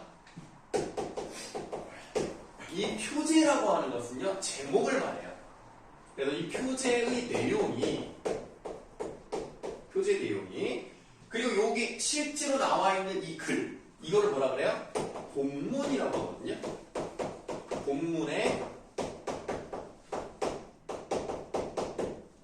문제 해결 방안과 좀 일치하지 않는 경향이 있습니다. 고령화의 속도를 늦추는 얘기를 하는 게 아니라 고령화는 일단 인정하고 어떻게 하면 그거를 해결할 수 있는가, 그래서 속도라고 나오면 안 되는, 사실은 표제는 저성의 늘 벗어나면 어떻게 해야 하는가 뭐 이런 식으로 해야 되겠죠. 속도랑 관련이 없었고요. 자, 그 다음에 우리가 또 뭐를 볼 거냐면, 사진 보이십니까? 사진을 보시면 지금 나이대가 어떠신 것 같아요? 그 바리스타 같은데 나이대가 좀 어때요? 좀 높죠? 오른쪽에 계신 이 두 분이 이제 할아버지로 이제 추정이 되는데, 저기 잘 안 보이긴 합니다만, 조금 이 나이가 조금 있어 보이는 아주머니? 요분 한 분 계시고, 나머지는 젊은 애들 같아요. 이런 것들을 이제 보시면은 이렇게 필자, 이 글 쓴 사람은 나이 든 사람도 얼마든지 일을 잘할 수 있다라는 걸 보여주는 겁니다. 그럼 이 필자는요, 사진 이제 오른쪽에다 쓰시면 되겠는데, 고령자에 대한 편견이 있는 사람이 없는 사람이야? 없는 사람이죠. 어느 한쪽에 편견을 가지지 않고 그냥 두루두루 다 인정해주는, 한쪽으로 치우치지 않고 그냥 딱 똑바로 중립받고 가는 거, 그거를 뭐라고 하느냐? 공정성을 유지하고 있다라고 표현하는 거예요. 그래서 어떤 집단, 어떤 뭐 계층, 어떤 직업, 어떤 성별에 치우치지 않고 공정하게 바라보는 그런 눈으로 봤기 때문에 공정성을 유지하고 있는 점은 좋다라고 볼 수 있겠습니다. 자, 우리가 이제 매체 중에서 신문, 사설이라는 주관적인 견해가 들어가 있는 걸 이제 봤는데요. 그러면 그 다음 쪽을 한번 보시면은 인쇄 광고가 있습니다. 일단 한번 딱 보세요. 그림만, 사진만 딱 보시면 무슨 광고인지 모르겠죠? 무슨 광고 같아요? 학교 분이요. 아, 이 여자는 일진이야? 아니요.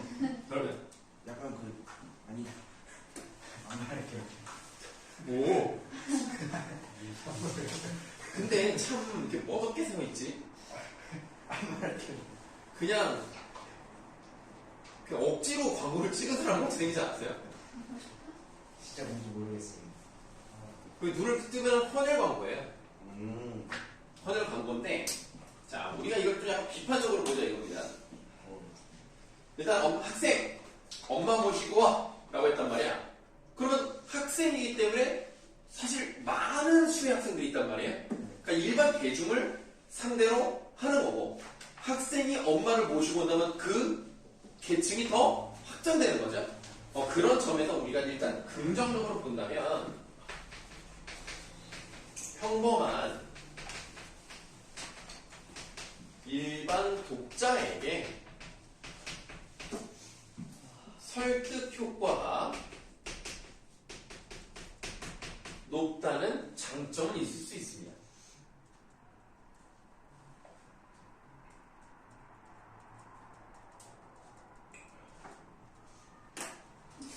그 다음에 그 밑에 이제 학생 엄마 모시고 와.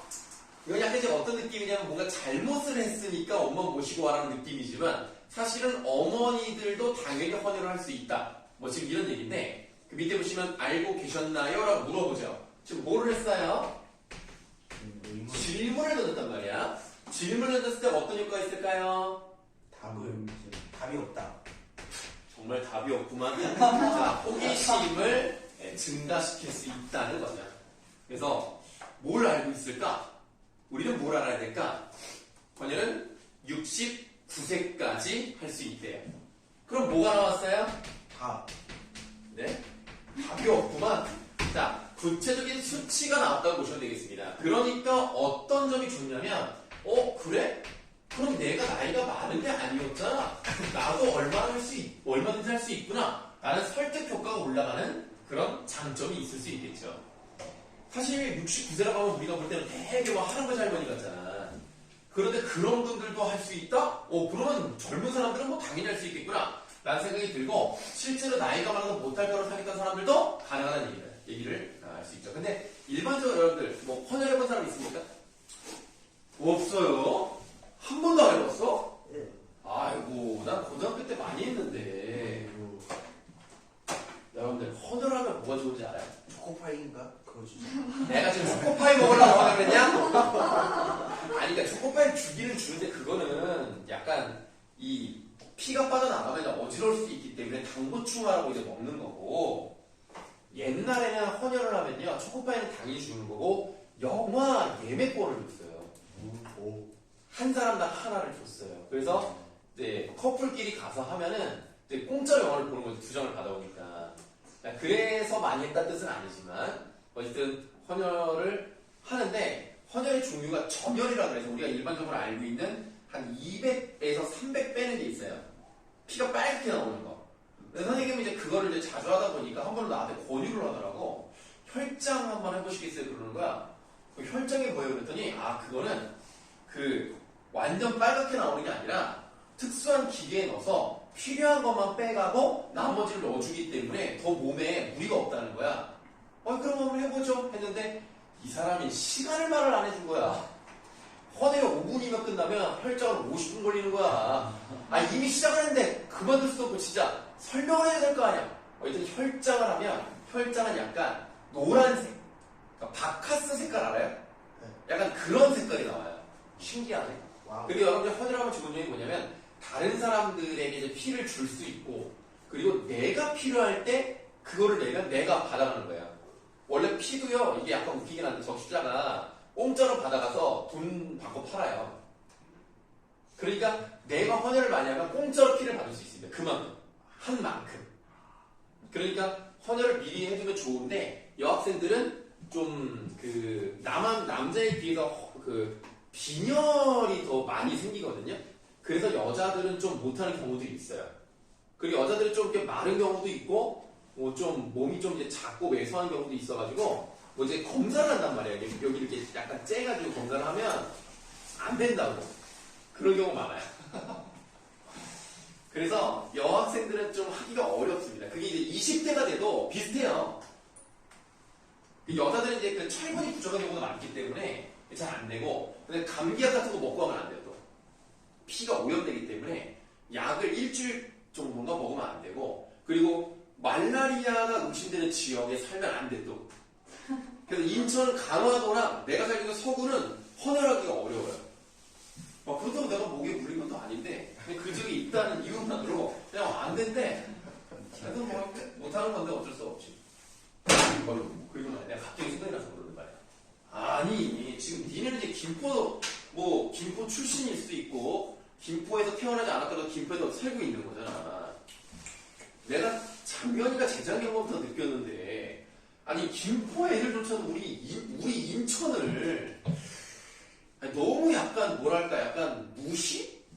비하? 아니 무시할 만한 게 거기. 뭐 무시할 만한 게? 지금 내가 인천 사람인데 인천 출생이면서 인천에 살고 있는 지금 사람인데 양아치가 너무 많이 나. 그래서 내가 망이 인천 모르세요? 나는 진짜 내가 이제 논리적으로 설명을 드릴게요. 양아치가 많다는 얘기는 어떻게 보면 범죄율과 관련돼 있다는 뜻 아니에요? 맞습니다. 그쵸? 그럼 인천의 범죄율이 높으냐? 내가 오늘 인스타를 하는데 니네 헤이진이 알지? 네. 옛날에는 캐리였잖아. 그 헤이진이 유튜버가 있단 말이야. 근데 이제 그 사람이 아기를 안고 이제 그 어디를 갔다가 왔는데 자기 남편이 차 트렁크를 열어놓고 간 거야. 근데 거기 골프장에 있었단 말이야. 다 훔쳐갔겠다. 근데 안 훔쳐간 거야. 그러니까 우리나라니까 이렇게 치안이 좋아서 뭐 외국이었으면 이미 다 털리고 뭐냐 차 없어지고 그랬다 이거야. 근데 우리나라는 이렇게 돼 있다. 그런데 거기서 누가 댓글에다가 막의 인천이 아니기 때문에 그러니까 이렇게 안전하다는 거야. 와 내가 약간 모르는 거야. 속 시원하다. 시원해? 아니 그래가지고 인천에는 무슨 뭐 요괴들이 사는 것도 아니고 아니 무슨 인천이 뭐 다 털려? 아니 그럼 나는 차가 없겠네 그러면? 아니 그래가지고 내가 화가 나가지고 범죄를 찾아봤어. 그랬더니 이 범죄율이 우리나라 이제 17개 시도가 있잖아요. 뭐 서울부터 뭐 제주까지 17개가 있단 말이야. 인천이 몇 등이잖아, 범죄율? 3등. 끼고 있네. 수원 안 17개 중에서 11등이야. 장난 없는데요. 범죄, 뭐? 무슨 소리 하는 거야? 아니 왜 이렇게 낮지? 상관도 17개 중에 11등이라니까, 진짜. 경범죄 이런 거다 자, 빠져. 인구가 많으면, 야, 평범죄는 그런 것 같지도 않아. 봐봐. 인구가 많으면 건수가 많은 건 당연하죠. 네. 그렇죠. 근데 서울은 엄청 많아. 대신에 그걸 어떻게 해야 돼? 그 범죄 건수를 인구로 나눠야 될 거 아닙니까? 그게 11등이라니까. 아, 나 그래가지고 진짜 인천이 이렇게 안전한 곳인데 어디가 마계 인천이고 고담 대구며 갱서구 부산이지. 난 진짜 이 말을 만들어낸 사람들은 서울하고 경기도 사람일 것이다. 지들이 뭔가 유리한 입지를 차지하기 위해서 인천을 다구를 까는 것이다. 내가 진짜 너무 어이가 없어. 진짜. 아니, 공식적으로 11등이 이게 위험한 공간. 야, 솔직히 1등이 어딘지 알아? 범죄율 1등이? 소리. 제주도. 중국인들이 많아서. 2등이 어딘지 알아? 서울. 어디 서울 내가 다른 사람들은 몰라도 서울놈들은 인천에서 마계 인천이라는 말을 할 자격이 없다니까, 진짜. 너무 화내지 마세요. 아니, 한 번도 인천에서 벗어나서 살아본 적이 없는 사람이야. 아니, 내가 양아치야? 내가 지금 양아치라서 이렇게 피자를 사주고, 치킨을 사주는 사람이냐고? 아, 나 진짜 너무 화가 나네, 진짜. 아, 이게 어떻게 알고 있는 거야, 진짜, 인천을. 그 강력범죄율도요. 강력범죄 있잖아, 뭐 이제 살인, 그 다음에 특수 절도 이런 거 있잖아, 강도. 이것도 이 3위권에 있지도 않아. 이상한. 다 제주, 서울, 그 다음에 제주, 서울이랑 또 대전? 네?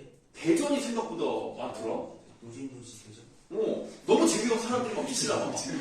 재미없어! 그래서, 어쨌든, 인천은 종합적으로 아예 그냥 강력범죄조차도 3등 안에 들어가지 않는다니까. 어디가 마기 인천이면 대구 고담이야. 아니, 고담 대구야. 아우, 나 진짜 너무 어이가 없어, 진짜. 왜 그러는 거야, 대체 인천한테 왜 그러는 거야? 인천에 얼마나 순박한 사람들이 많은지 알아? 우리 집에만, 적어도 2명이야. 알겠어? 우리 아들하고 나하고 수명은 아니야.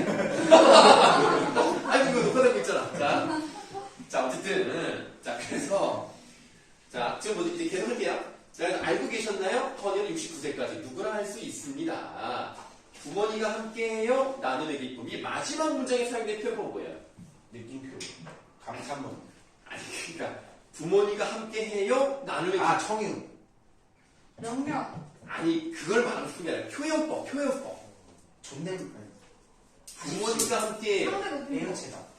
나눔의 기쁨. 뭐라고 해야 돼? 도치법. 그렇지. 나눔의 기쁨이라는 목적어 뒤로 빠졌잖아요. 네, 그래서 이제 도치법.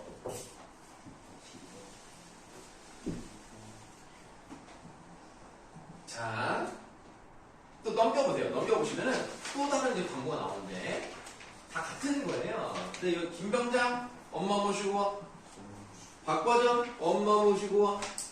자, 그러면 일단은 우리가 보시면은 학생은 학교 앞에서, 군인은 그 자대 배치받은 내무반 안에서, 그리고 이 박과정은 회사 안에서 이렇게 사진을 찍었기 때문에 좋은 점이라고 할 수 있는 것은 대상과 어울리는 배경, 대상과 어울리는 배경, 이런 걸 잘했기 때문에 전달 효과가 높을 수 있다.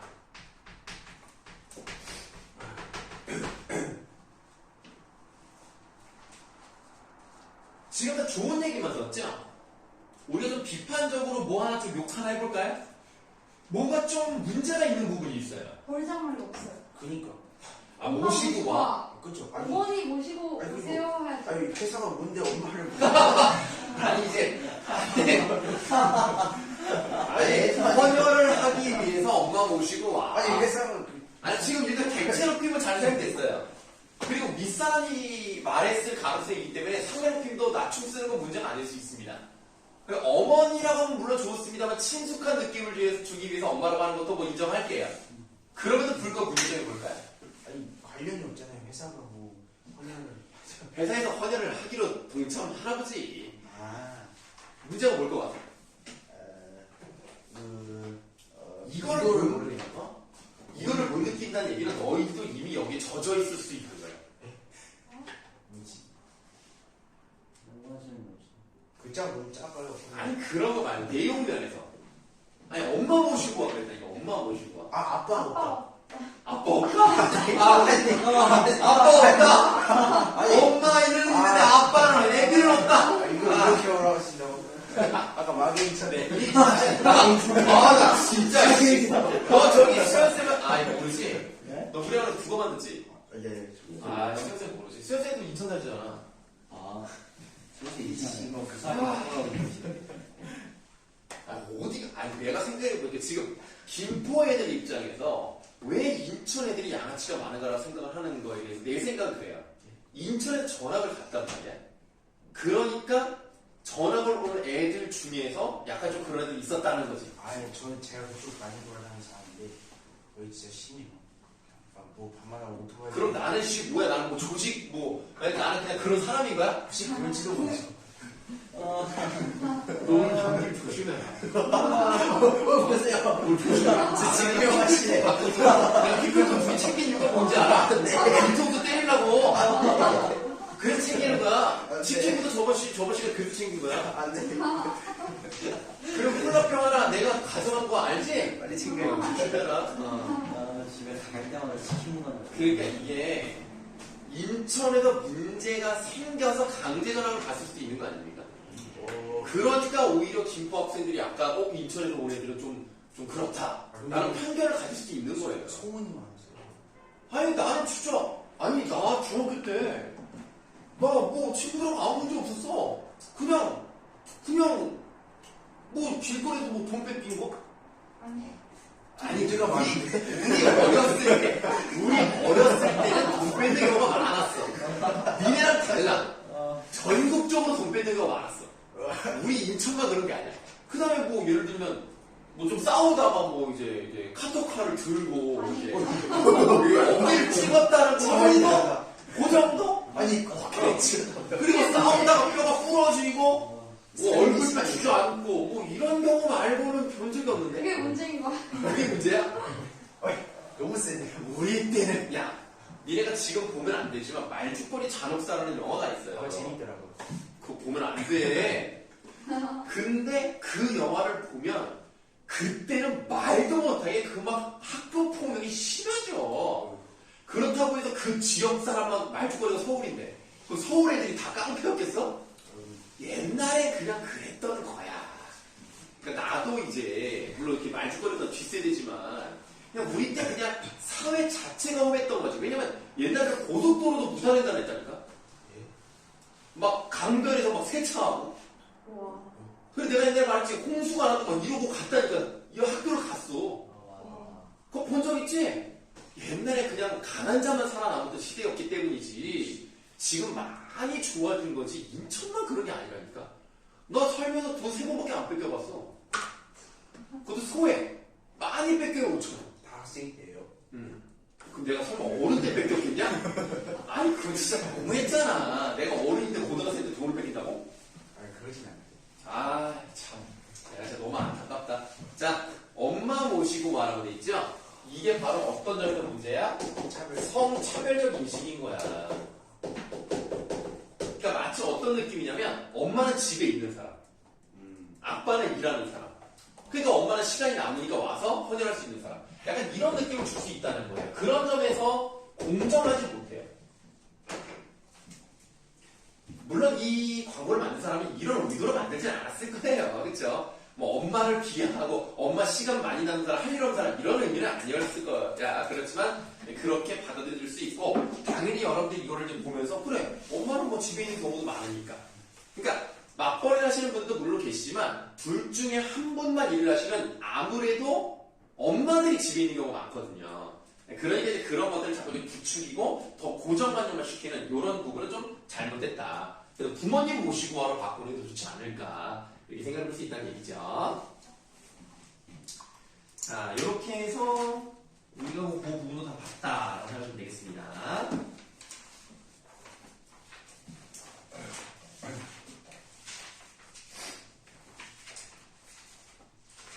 아, 이거 마개인천 때문에 화가 나가지고. 아.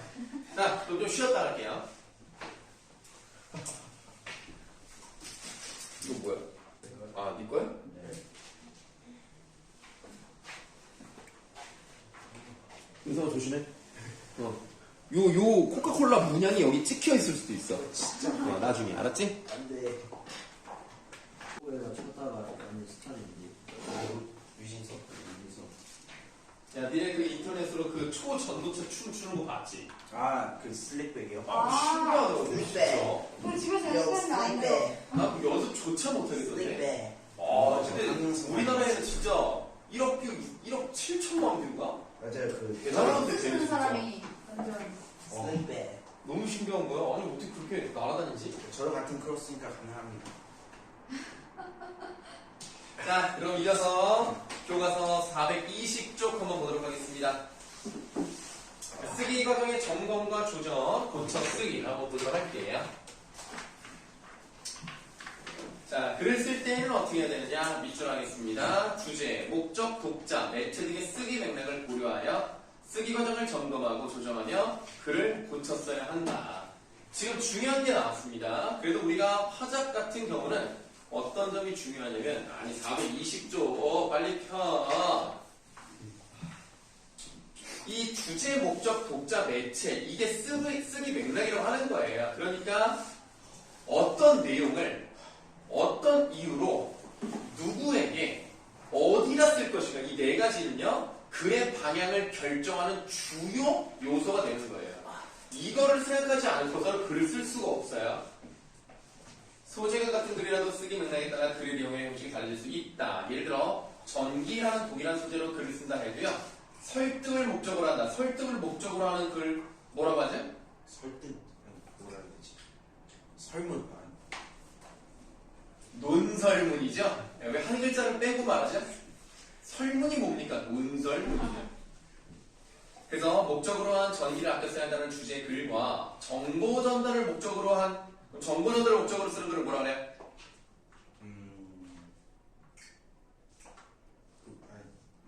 설명문이겠죠. 논설문, 설명문은 이렇게 지금 얘기를 하고 있는데 이거 말고 또 뭐가 있냐면 친교를 위해서 쓰는 글이 있죠. 뭐 편지라던가 이제는 뭐 이제 SNS에서 뭐 다이렉트 DM, 다이렉트 DM 뭐야?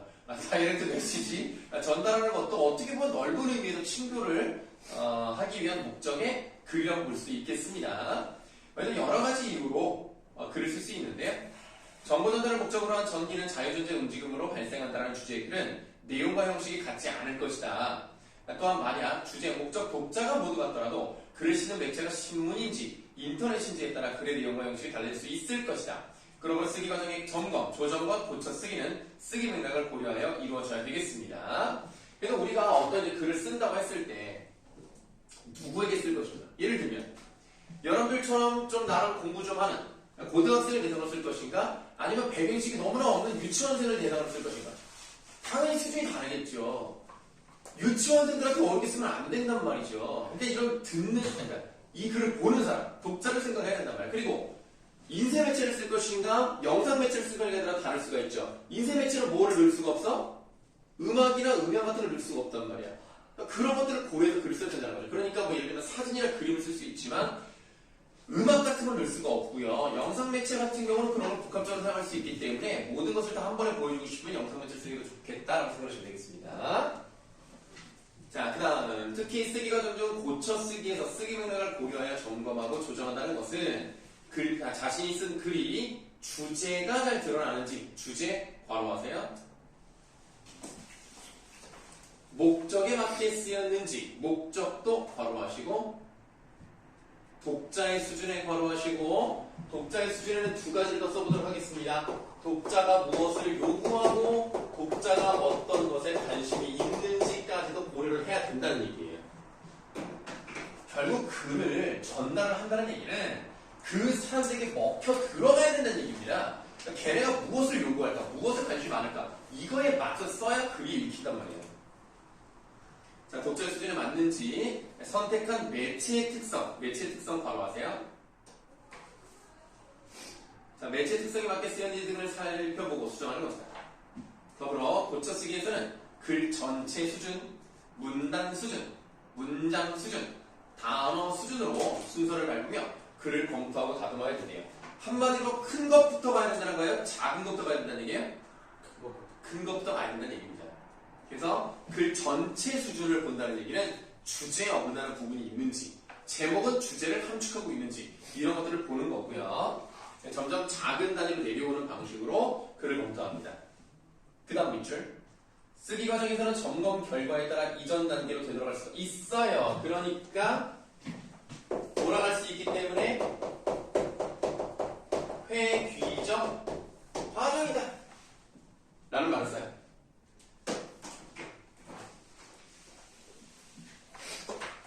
그러면 우리가 일반적으로 글을 쓸 때 쓰는 단계, 순서가 있을 거란 말이야. 그걸 한번 써보도록 할게요. 여러분들 이제 글을 쓰실 텐데, 글을 쓸 때, 자, 이걸 쓰세요 하면 바로 쓰지 못해요. 머릿속으로 계획을 세워야 되겠죠. 계획하기 단계가 1번이에요.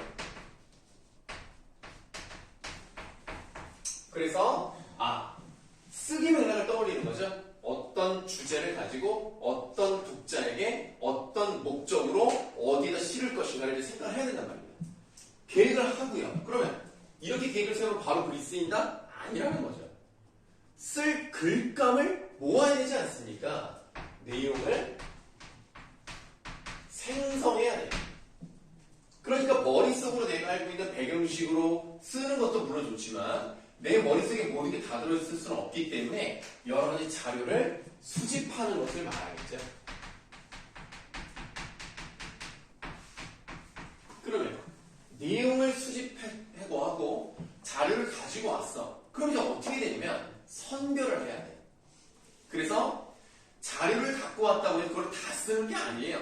내가 전달하고자 하는 주제에 가장 잘 맞는 자료만 쓰는 거예요.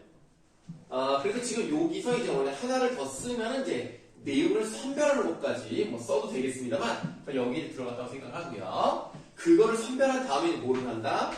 내용을 조직해야 되겠죠? 그럼 내용을 조직할 때 가장 잘 쓰는 거 무엇을 작성한다 그러죠? 개요를 작성하죠. 그래서 예를 들면 논설문 설득하는 글이라면 보통 3단 구성이죠. 서론, 본론, 결론으로 가는 것이고 설명하는 글이라면 어떻게 돼요? 처음, 중간, 끝으로 가는 것이고 이렇게 개요를 작성을 해요. 그 다음에 이제 글을 쓰기 시작합니다. 그 처음 쓰는 글을 뭐라 그럴까요? 초고라고 하죠. 초고를 써요. 근데 초고가 완벽할 수는 없거든요. 그렇기 때문에 뭘 해야 되겠습니까? 고쳐 쓰기를 해야 되겠죠. 근데 이제 니네도 아마 중학교 때 이런 수행평가 했겠지만 국어 시간에 그런 거 하지 않아요? 글 쓰고 그 다음에 고쳐야 될 점을 또 이제 뭐 쓰고 그거에 맞춰 다시 글 쓰는 이런 거 한 적 없어요? 우리가 중학교 2학년이어가지고 걔가 이제 그렇게 하는데 솔직히 처음부터 글을 잘 쓸 수도 있잖아. 근데 수행평가를 해야 되기 때문에 일부러 막 잘못 쓴다? 그게 좀 나는 너무 이상한 거야. 아니 내가 좀 잘 쓰면 되는 거를 왜 그걸 굳이 막 일부러 한길 맞추고 또 틀리고 막 문단을 이상하게 나누고 뭐 주제가 어긋나는 부분을 집어넣고 뭐 나는 이상하던데 그게. 그래서 뭐 어쨌든 뭐 수행평가니까 일부러 막 4군데 5군데를 막 틀려서 가. 그리고 이제 그걸 고쳐서도 제출하는데 웃기더라고. 자, 그럼 이제 우리가 실제로 한번 연습을 해보도록 하겠습니다. 이제 민수가요, 이제 어떻게 글을 쓰는지를 421쪽으로 한번 보도록 할게요. 421쪽에 계획하기의 점검과 조정이라고 되어 있는 부분이 나와 있죠. 자, 주제가요, 독도는 자연생태계의 보고이다. 얘들아, 보고가 뭐야? 본고장. 본고장이요? 뭐라 해야 되지? 그러니까 뭐 줄임말을 뭐 일부러 줄임말을 쓰는 건 아니지만 그냥 줄임말이라고 보셔도 문제가 없어요. 이제 늘리면 뭘까요? 네. 보고를 만약에 늘릴 수 있다면 네 글자로 뭐라고 할 수 있을까요? 고향? 무슨 보물고요? 보물 창고예요. 오, 맞습니다. 보물. 맞잖아요. 자꾸 뭐 아까부터 숟가락을. 아니, 틀린 거지. 어떻게 그게 맞아. 보고라는 것은 이제 그냥 쉽게 말하면 보물창고. 간직할 게 많고 소중한 게 많은 것을 이제 보고라고 합니다. 독도는 뭔가 희귀한 생물들, 그리고 좀 찾기 어려운 그런 생물들이 많이 살고 있나? 이런 생각이 드네요. 그 다음에 목적이 설득이래요. 응? 독도는 자연 선택의 보고이다라는 것을 설득을 할 수는 없잖아. 어떻게 바꾸라 그래서 거기 뭐라고 써있어? 정보죠. 정보 전달을 바꿔야 되겠죠. 그래, 독자는 우리 반 친구들 매체는 학급 신문입니다. 자, 다음으로 갈게요. 내용 생성하기의 점검과 조정입니다. 중심 내용 1을 봤더니 독도의 행정구역인데요. 이 독도 행정구역은 자연 생태계랑 직접 관련은 없기 때문에 빼도 괜찮겠습니다. 독도의 기후와 생태는 필요하겠죠. 다음으로 가셔서 내용 조직하기의 점검과 조정입니다.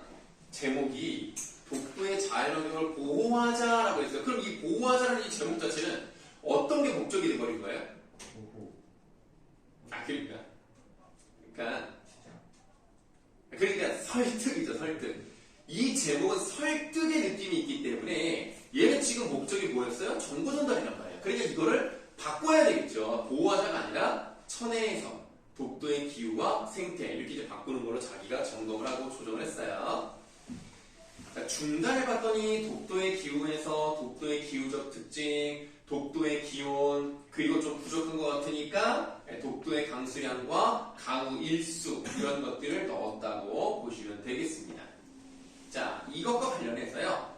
그 오른쪽 맨 아래에 말풍선 같이 지금 민수 얼굴 하나 나와 있고 그 밑에 나와 있는 거 있죠? 거기 한번 읽어보도록 할게요.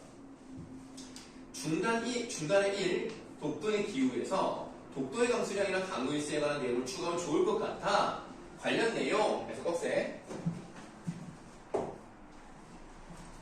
관련 내용을 찾아서 추가해야겠어. 하고 닫아보세요.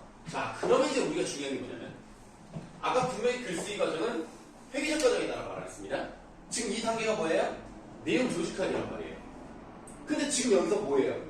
이거를 넣어야 되겠다. 그럼 내용을 추가하기 전에 어떻게 해야 돼? 그 자료를 수집해야 되겠죠? 지금 내용 조직이지만 얘는 지금 다시 어디로 갔어요? 자료 수집으로 간 거예요. 이렇게 돌아갈 수 있다는 얘기입니다. 그럼 여기는 내용 생성하기로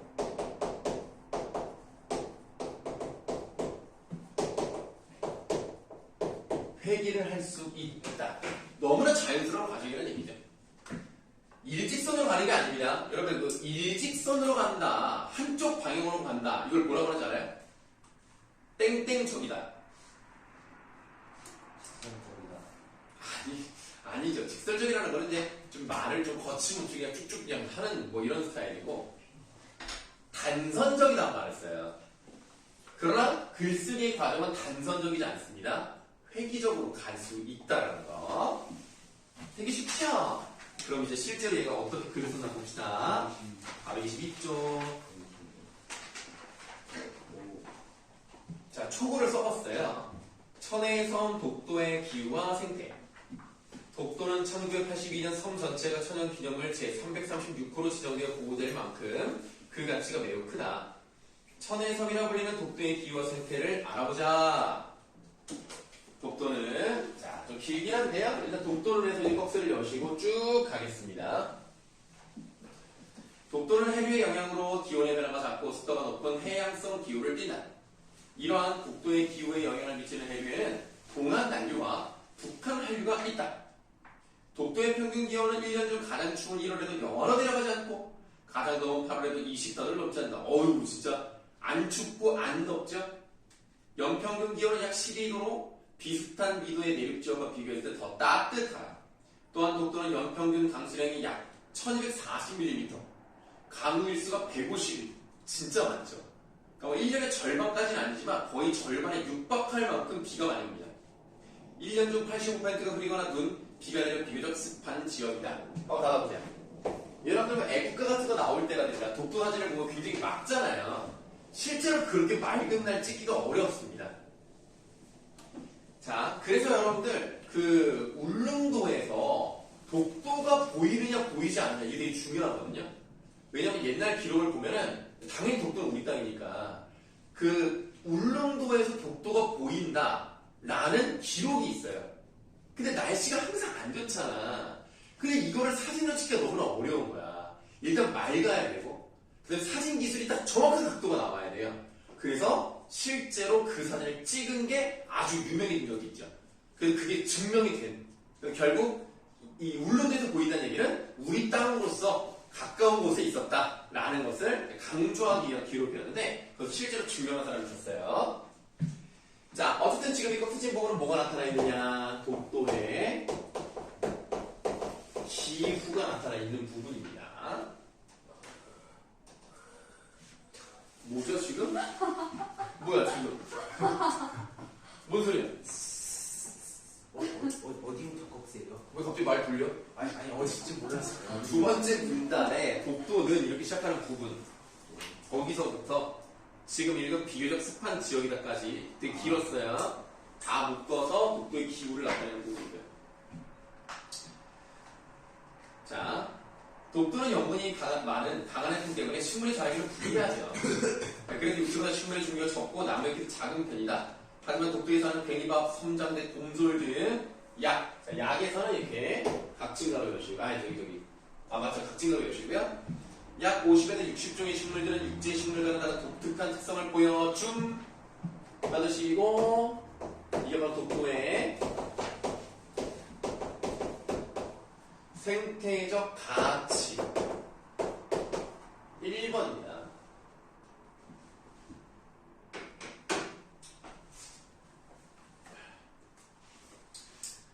자, 그래서 천연 기념물로서의 독도의 가치를 높여준다. 또한 한류와 난류가 교차하는 독도 주변 해역에는 플랑크톤과 페토각시가 보여요. 플랑크톤이 풍부한 다양한 해양 생물들이 서식하고 있다. 여기 2번. 이곳에서 볼 수 있는 해양 생물로는 오징어, 도루묵. 니네 도루묵이 뭔지 알아? 알짱도 아, 그러니까 도루묵이 뭐야 얘가? 물고기. 물고기 생선이에요. 근데 왜 이름이 도루묵인지 알아요? 그거 알아요. 그거. 뭐야? 엄마가 얘기해줬는데. 뭐야? 그 예전에 어떤 임금님이 어, 있었는데 맞아. 전쟁을 하는데 맞아. 이게 물고기 먹을 게 없잖아요. 맞아. 배고파가지고 물고기를 먹었는데 완전 맛있는 거예요. 그래가지고 야 이거 정말 맛있구나. 이거 이름을 뭐라 그랬지? 이름이 묵이야, 묵. 아. 원래 이름이 묵이었어. 이름을 엄청 막 좋은 걸로 막 뭐라 해라 막 그랬는데 은어. 은어 은어를 했는데 나중에 이제 전쟁 끝나고 나서 다시 먹으니까 아 뭘 맛없어요. 아예 다시 묵이라 해라 해가지고 도루묵이라고 해라. 그래서 이름이 도루묵이 됐다는 얘기가 있어요. 잘하네. 수민이 뭐라는 거야? 뭐라고 씹어버리는 거 같아. 자, 그래서 도루묵, 조피, 볼락 등의 어류와 홍합, 전복 등의 폐류, 미역, 우뭇가사리 등의 해조류가 있다. 더불어 독도는 이동 중인 각지가로 엽니다. 철새들의 소중한 쉼터. 다 드시고 여기 3번이에요. 이런 생태적 가치가 있다고. 자, 개이감액이와 승새, 바다제비, 황조롱이 등의 조류가 독도에 관찰되었습니다. 자, 그럼 지금 이 부분은 어떻게 하는 게 좋으냐? 뭔가 글만 있으니까 좀 전달이 좀 잘 안 돼. 얘네가 어떻게 생겼는지를 좀 보여주면 되잖아. 솔직히 니네가 조피볼라 어떻게 생겼는지 알아? 모르죠. 그러면 승새 알아? 승새? 대충 어떻게 쓰는지 감은. 에이 그게 뭐야? 승새 모르지? 제가 Y책 독도는 우리 땅을 봤기 때문에. 예, 알겠습니다. 그래 이런 것들을 우리가 읽을 때마다 Y책을 꺼내서 볼 수는 없잖아요. 그러니까 이거를 다는 아니더라도 좀 필요한 몇 가지들을 좀 사진으로 넣는다면 더 좋다고 생각할 수가 있겠습니다. 그래서 그 왼쪽에 첫 번째 말풍선을 보시면은 학급 신문이란 말이 나와 있어요. 학급 신문 내고하세요. 이 학급 신문이 뭐죠? 이 글을 싣는 매체예요, 매체. 자, 학급 신문이 시각자료를 넣어 독자에게를 도와야겠어. 독도의 서식, 그러니까 독도 앞에 꺽쇠. 독도에 서식하는 생물들의 사진을 몇 개 찾아 추가해야지. 닫아보시면 되겠습니다. 그럼 이 부분도 지금 뭐예요? 초고를 이미 썼지만 어디로 돌아갔습니까? 내용 생성으로 돌아갔죠.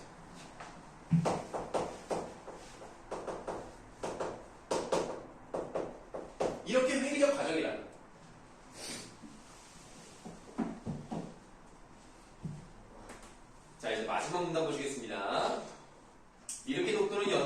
온난가습한 기후적 특징을 배경으로 독특하고 풍요로운 자연환경을 형성하게 되었다. 이런 환경을 터전으로 다양한 생물들이 서식하면서 독도는 자연 생태계의 보고로 우뚝 자리잡게 된 것이다. 아름다운 우리 땅 독도를 지키기 위해 우리는 힘을 모아야 한다. 이거는 또 갑자기 주장을 하고 있잖아요. 그러니까 설명문이라고 해서 주장이 아예 안 남아야 되는 건 아니에요. 그러나 여기서는 독도의 기후와 생태를 정보를 전달하는 게 목적이기 때문에 굳이 이렇게 주장하는 거는 필요 없어요. 이 부분은 통일성을 해치기 때문에 삭제를 해야 된다는 얘기입니다. 간단하죠?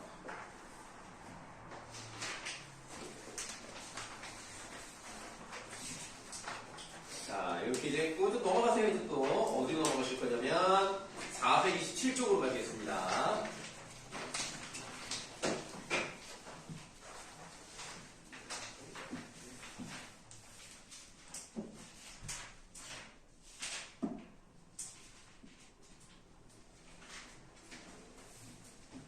자, 427쪽을 보시면 이제 거의 다 끝났는데요. 간단하게 내용을 보시면서 우리가 이제 어떻게 해야 책임감 있는 글을 쓸 수 있는지를 한번 연습해 보도록 하겠습니다. 만화로 되어 있기 때문에 여러분들이 또 받아들이기도 좋고요. 서원은 뭐가 그렇게 재밌을까? 너무 재수가 없어요. 아, 얘가요? 그러니까요. 되게 고리타분한 친구. 그럼 어떻게 정보를 전달해줘야 되는데? 그냥 그렇게 쓰지 말라고 하면 되지. 말 이렇게 재미없게 하냐. 아니, 그런 경우도 있어요. 어떤 애가 나를 보고 수업 시간에 왜 그 말이 나왔는지 기억이 안 나는데 나보고 오랑우탄을 닮았다는 거야. 그 이유는 그냥 놀리려고 하는 거잖아요. 근데 갑자기 어떤 애가 딱 뒤를 돌아보더니 원래 사람과 오랑우탄의 유전자는 98%가 진지하게 지금 우리는 그걸 닮은 거야. 이러는 거야. 지금 아니 뭐 틀린 말은 아니지만 약간 지금 여기서 그런 얘기를 약간 이런 생각이 들었거든요. 그래서 그냥 멍하게 보다가 그냥 수업을 했어요. 그래서 좀 안 닮았어 심지어. 뭐라고? 안 닮았어요 오랑우탄이랑. 아 내가? 네. 당연히 내가 닮았겠어? 어디가 닮았어 내가 오랑우탄이라. 그래서 그 얘기를 왜 했는지 모르겠는데 서로 놀렸던 것 같아 막. 그러다가 이제 오랑우탄 얘기가 나왔는데 갑자기 오랑우탄의 유전자와 우리가 비슷한 얘기가 나와서 좀 그랬어요. 그래서 갑자기 수업이 잘 됐어요. 수업을 했어요. 자, 상황 1입니다. 지수야, 약간 좀 불빛 느낌이 나죠? 그래서 옷도 약간 블랙핑크 옷이네. 예? 니네는 지금 안 보이야. 컬러가 아니어서 모르는구나. 분홍색이에요. 아. 여자가 분홍색 옷을 입고 있어요. 야, 지수야, 네 블로그 글 보니 지난주에 굉장히 유명한 맛집에 갔었나봐. 정말 맛있었어. 근데 그 맛집에서 12첩 반상이 나온다고 썼지? 왜? 내가 그 글 보고 가봤는데 원첩 반상이던데? 아니 처음부터 떠보는 게 처음부터 떠보고 있잖아요. 확인하는 거. 이게 뭐야? 그러니까 얘가 도용당했을 수도 있잖아. 아이디를 도용당해서 원하지 않은 글이 올라갔을 수도 있는 거 아니야? 맞아, 나 옛날에 한번 그랬어. 내 인스타 도용 한번 당했어. 그래서 거기에 나 진짜 깜짝 놀랐어. 나는 학생들이 볼 수 있는 인스타잖아. 거기 약간 좀 이상한 거 있지 막. 이렇게 좀 말하기 좀 그렇다. 그런 거 있단 말이야. 갑자기 그런 사람을 구해요, 그런 거야. 나 진짜 깜짝 놀라가지고 바로 들어오는데, 내가 쓰고 있다는데 거기 있는 거야. 너무 놀래가지고 다 지웠다니까, 그래서 한참을 안 했어, 인스타를. 완전 너무 깜짝 놀랐어. 진짜 끌렸거든.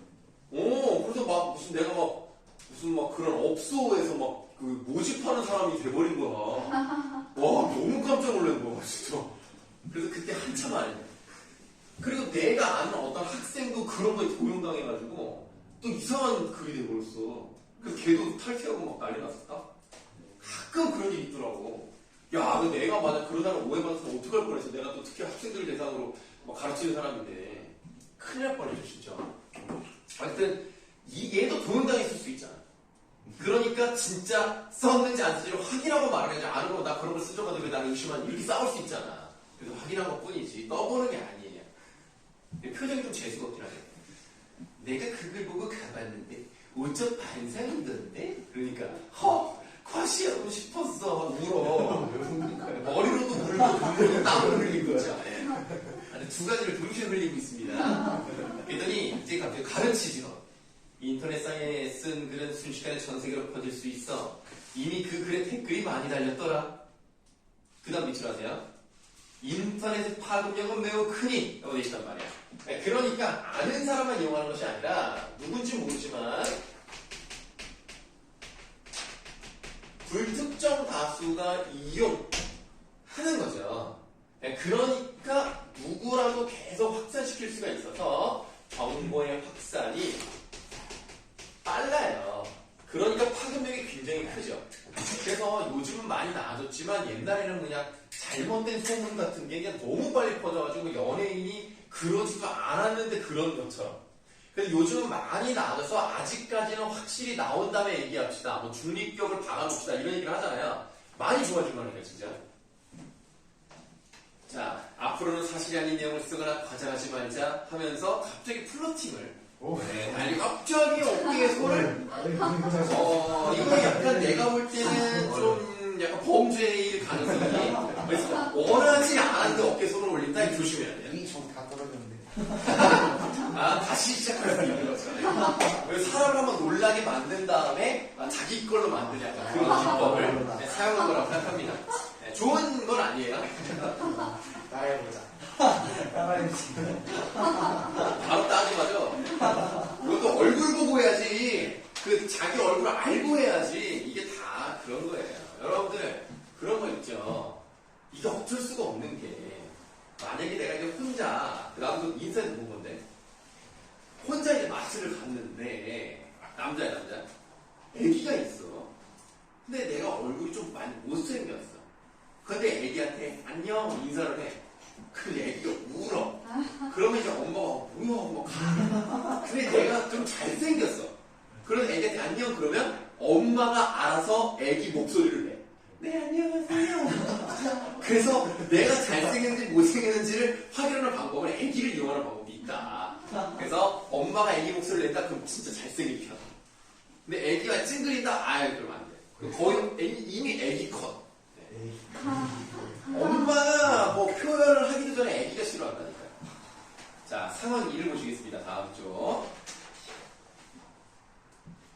인터넷 100일장에 내일 시를 써야 하는데 잘 안 써지네. 에이, 100개 해야겠다. 내가 인터넷 100일장에 낸 시 들어볼래? 내 마음은 낙엽이요 잠깐 그대 뜰에 머무르게 하오. 대단해. 이렇게 멋있는 표현을 쓰다니 나중에 시인이 되는 건 어때? 자, 국어 시간에.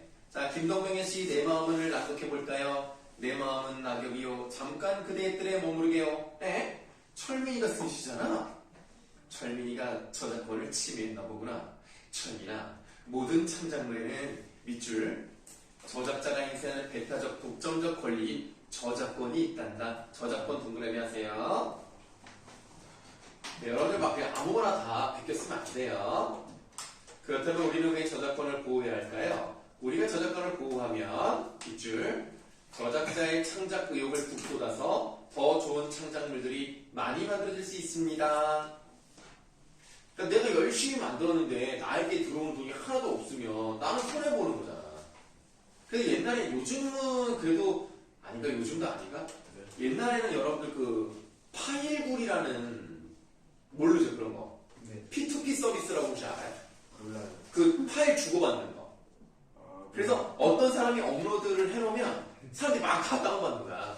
그래서 막 영화 같은 거를 막 공짜로 막 받고 드라마 공짜로 받고. 요새가 더 심해요. 요새가 더 심해. 요새가 더 심해? 누누 TV?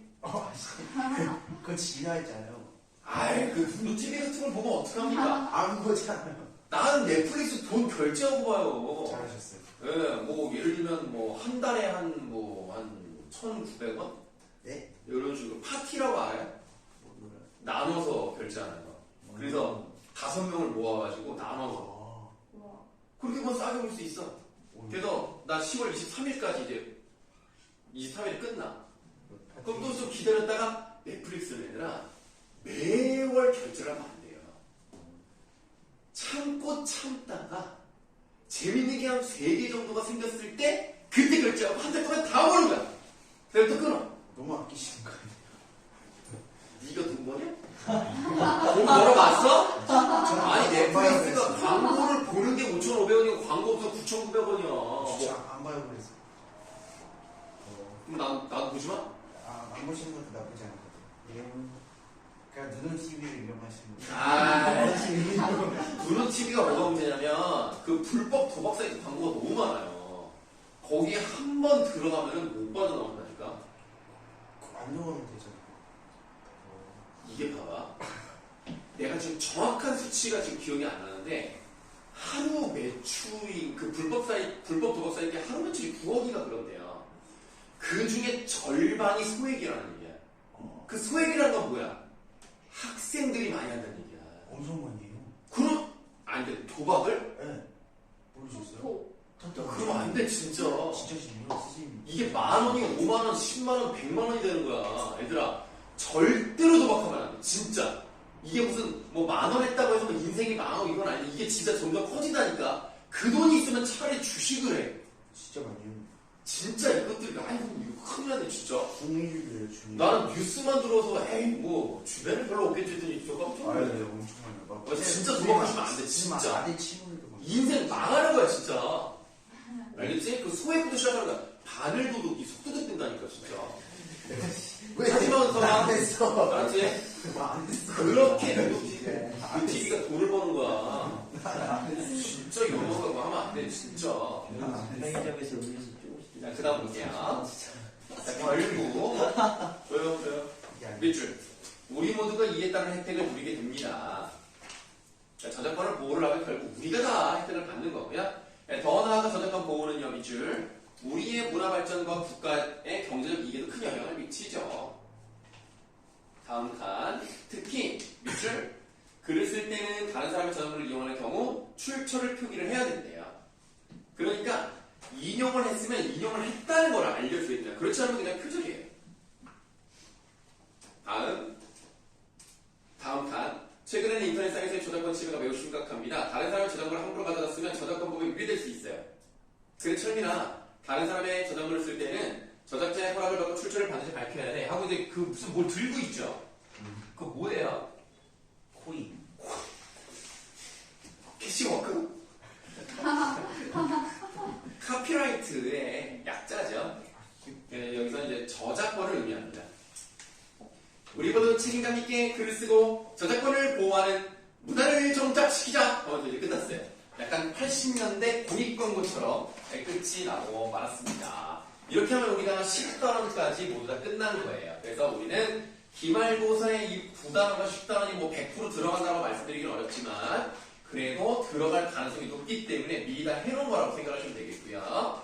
이제 우리가 이제 다음 주부터는 이제 5단원도 한번 해볼 건데 그렇게만 하면 우리가 학교 진도를 너무 넘어가 버릴 수가 있기 때문에 숙제가 하나 나가겠습니다. 잠깐 기다리세요.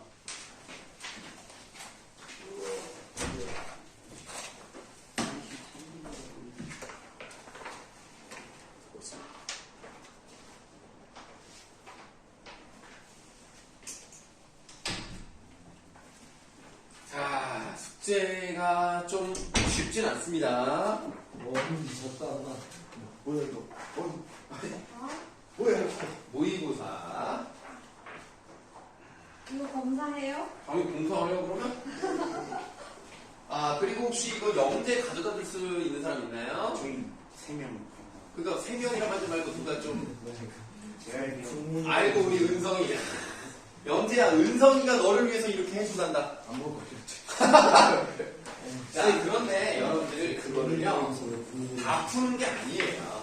다 푸는 게 아니고요. 지금 선생님이 지금 핸드폰에 적어놨기 때문에, 여러분 카톡 안에 다 들어와 있잖아요. 그래서 선생님이 이따가 카톡으로 어디를 풀어야 되는지를 알려드리도록 하겠습니다. 자, 그러면 여러분들 오늘 고생이 많으셨고요. 네, 잘 가시면 되겠습니다. 오늘도 선생님이 고생이 많았습니다. 하세요. 그리고 이 숙제는 목요일 밤 11시까지 보내주셔야 돼요. 10시부터 11시까지 선생님이 풀라고 하는 부분을 풀어서 보내주시면 되겠습니다.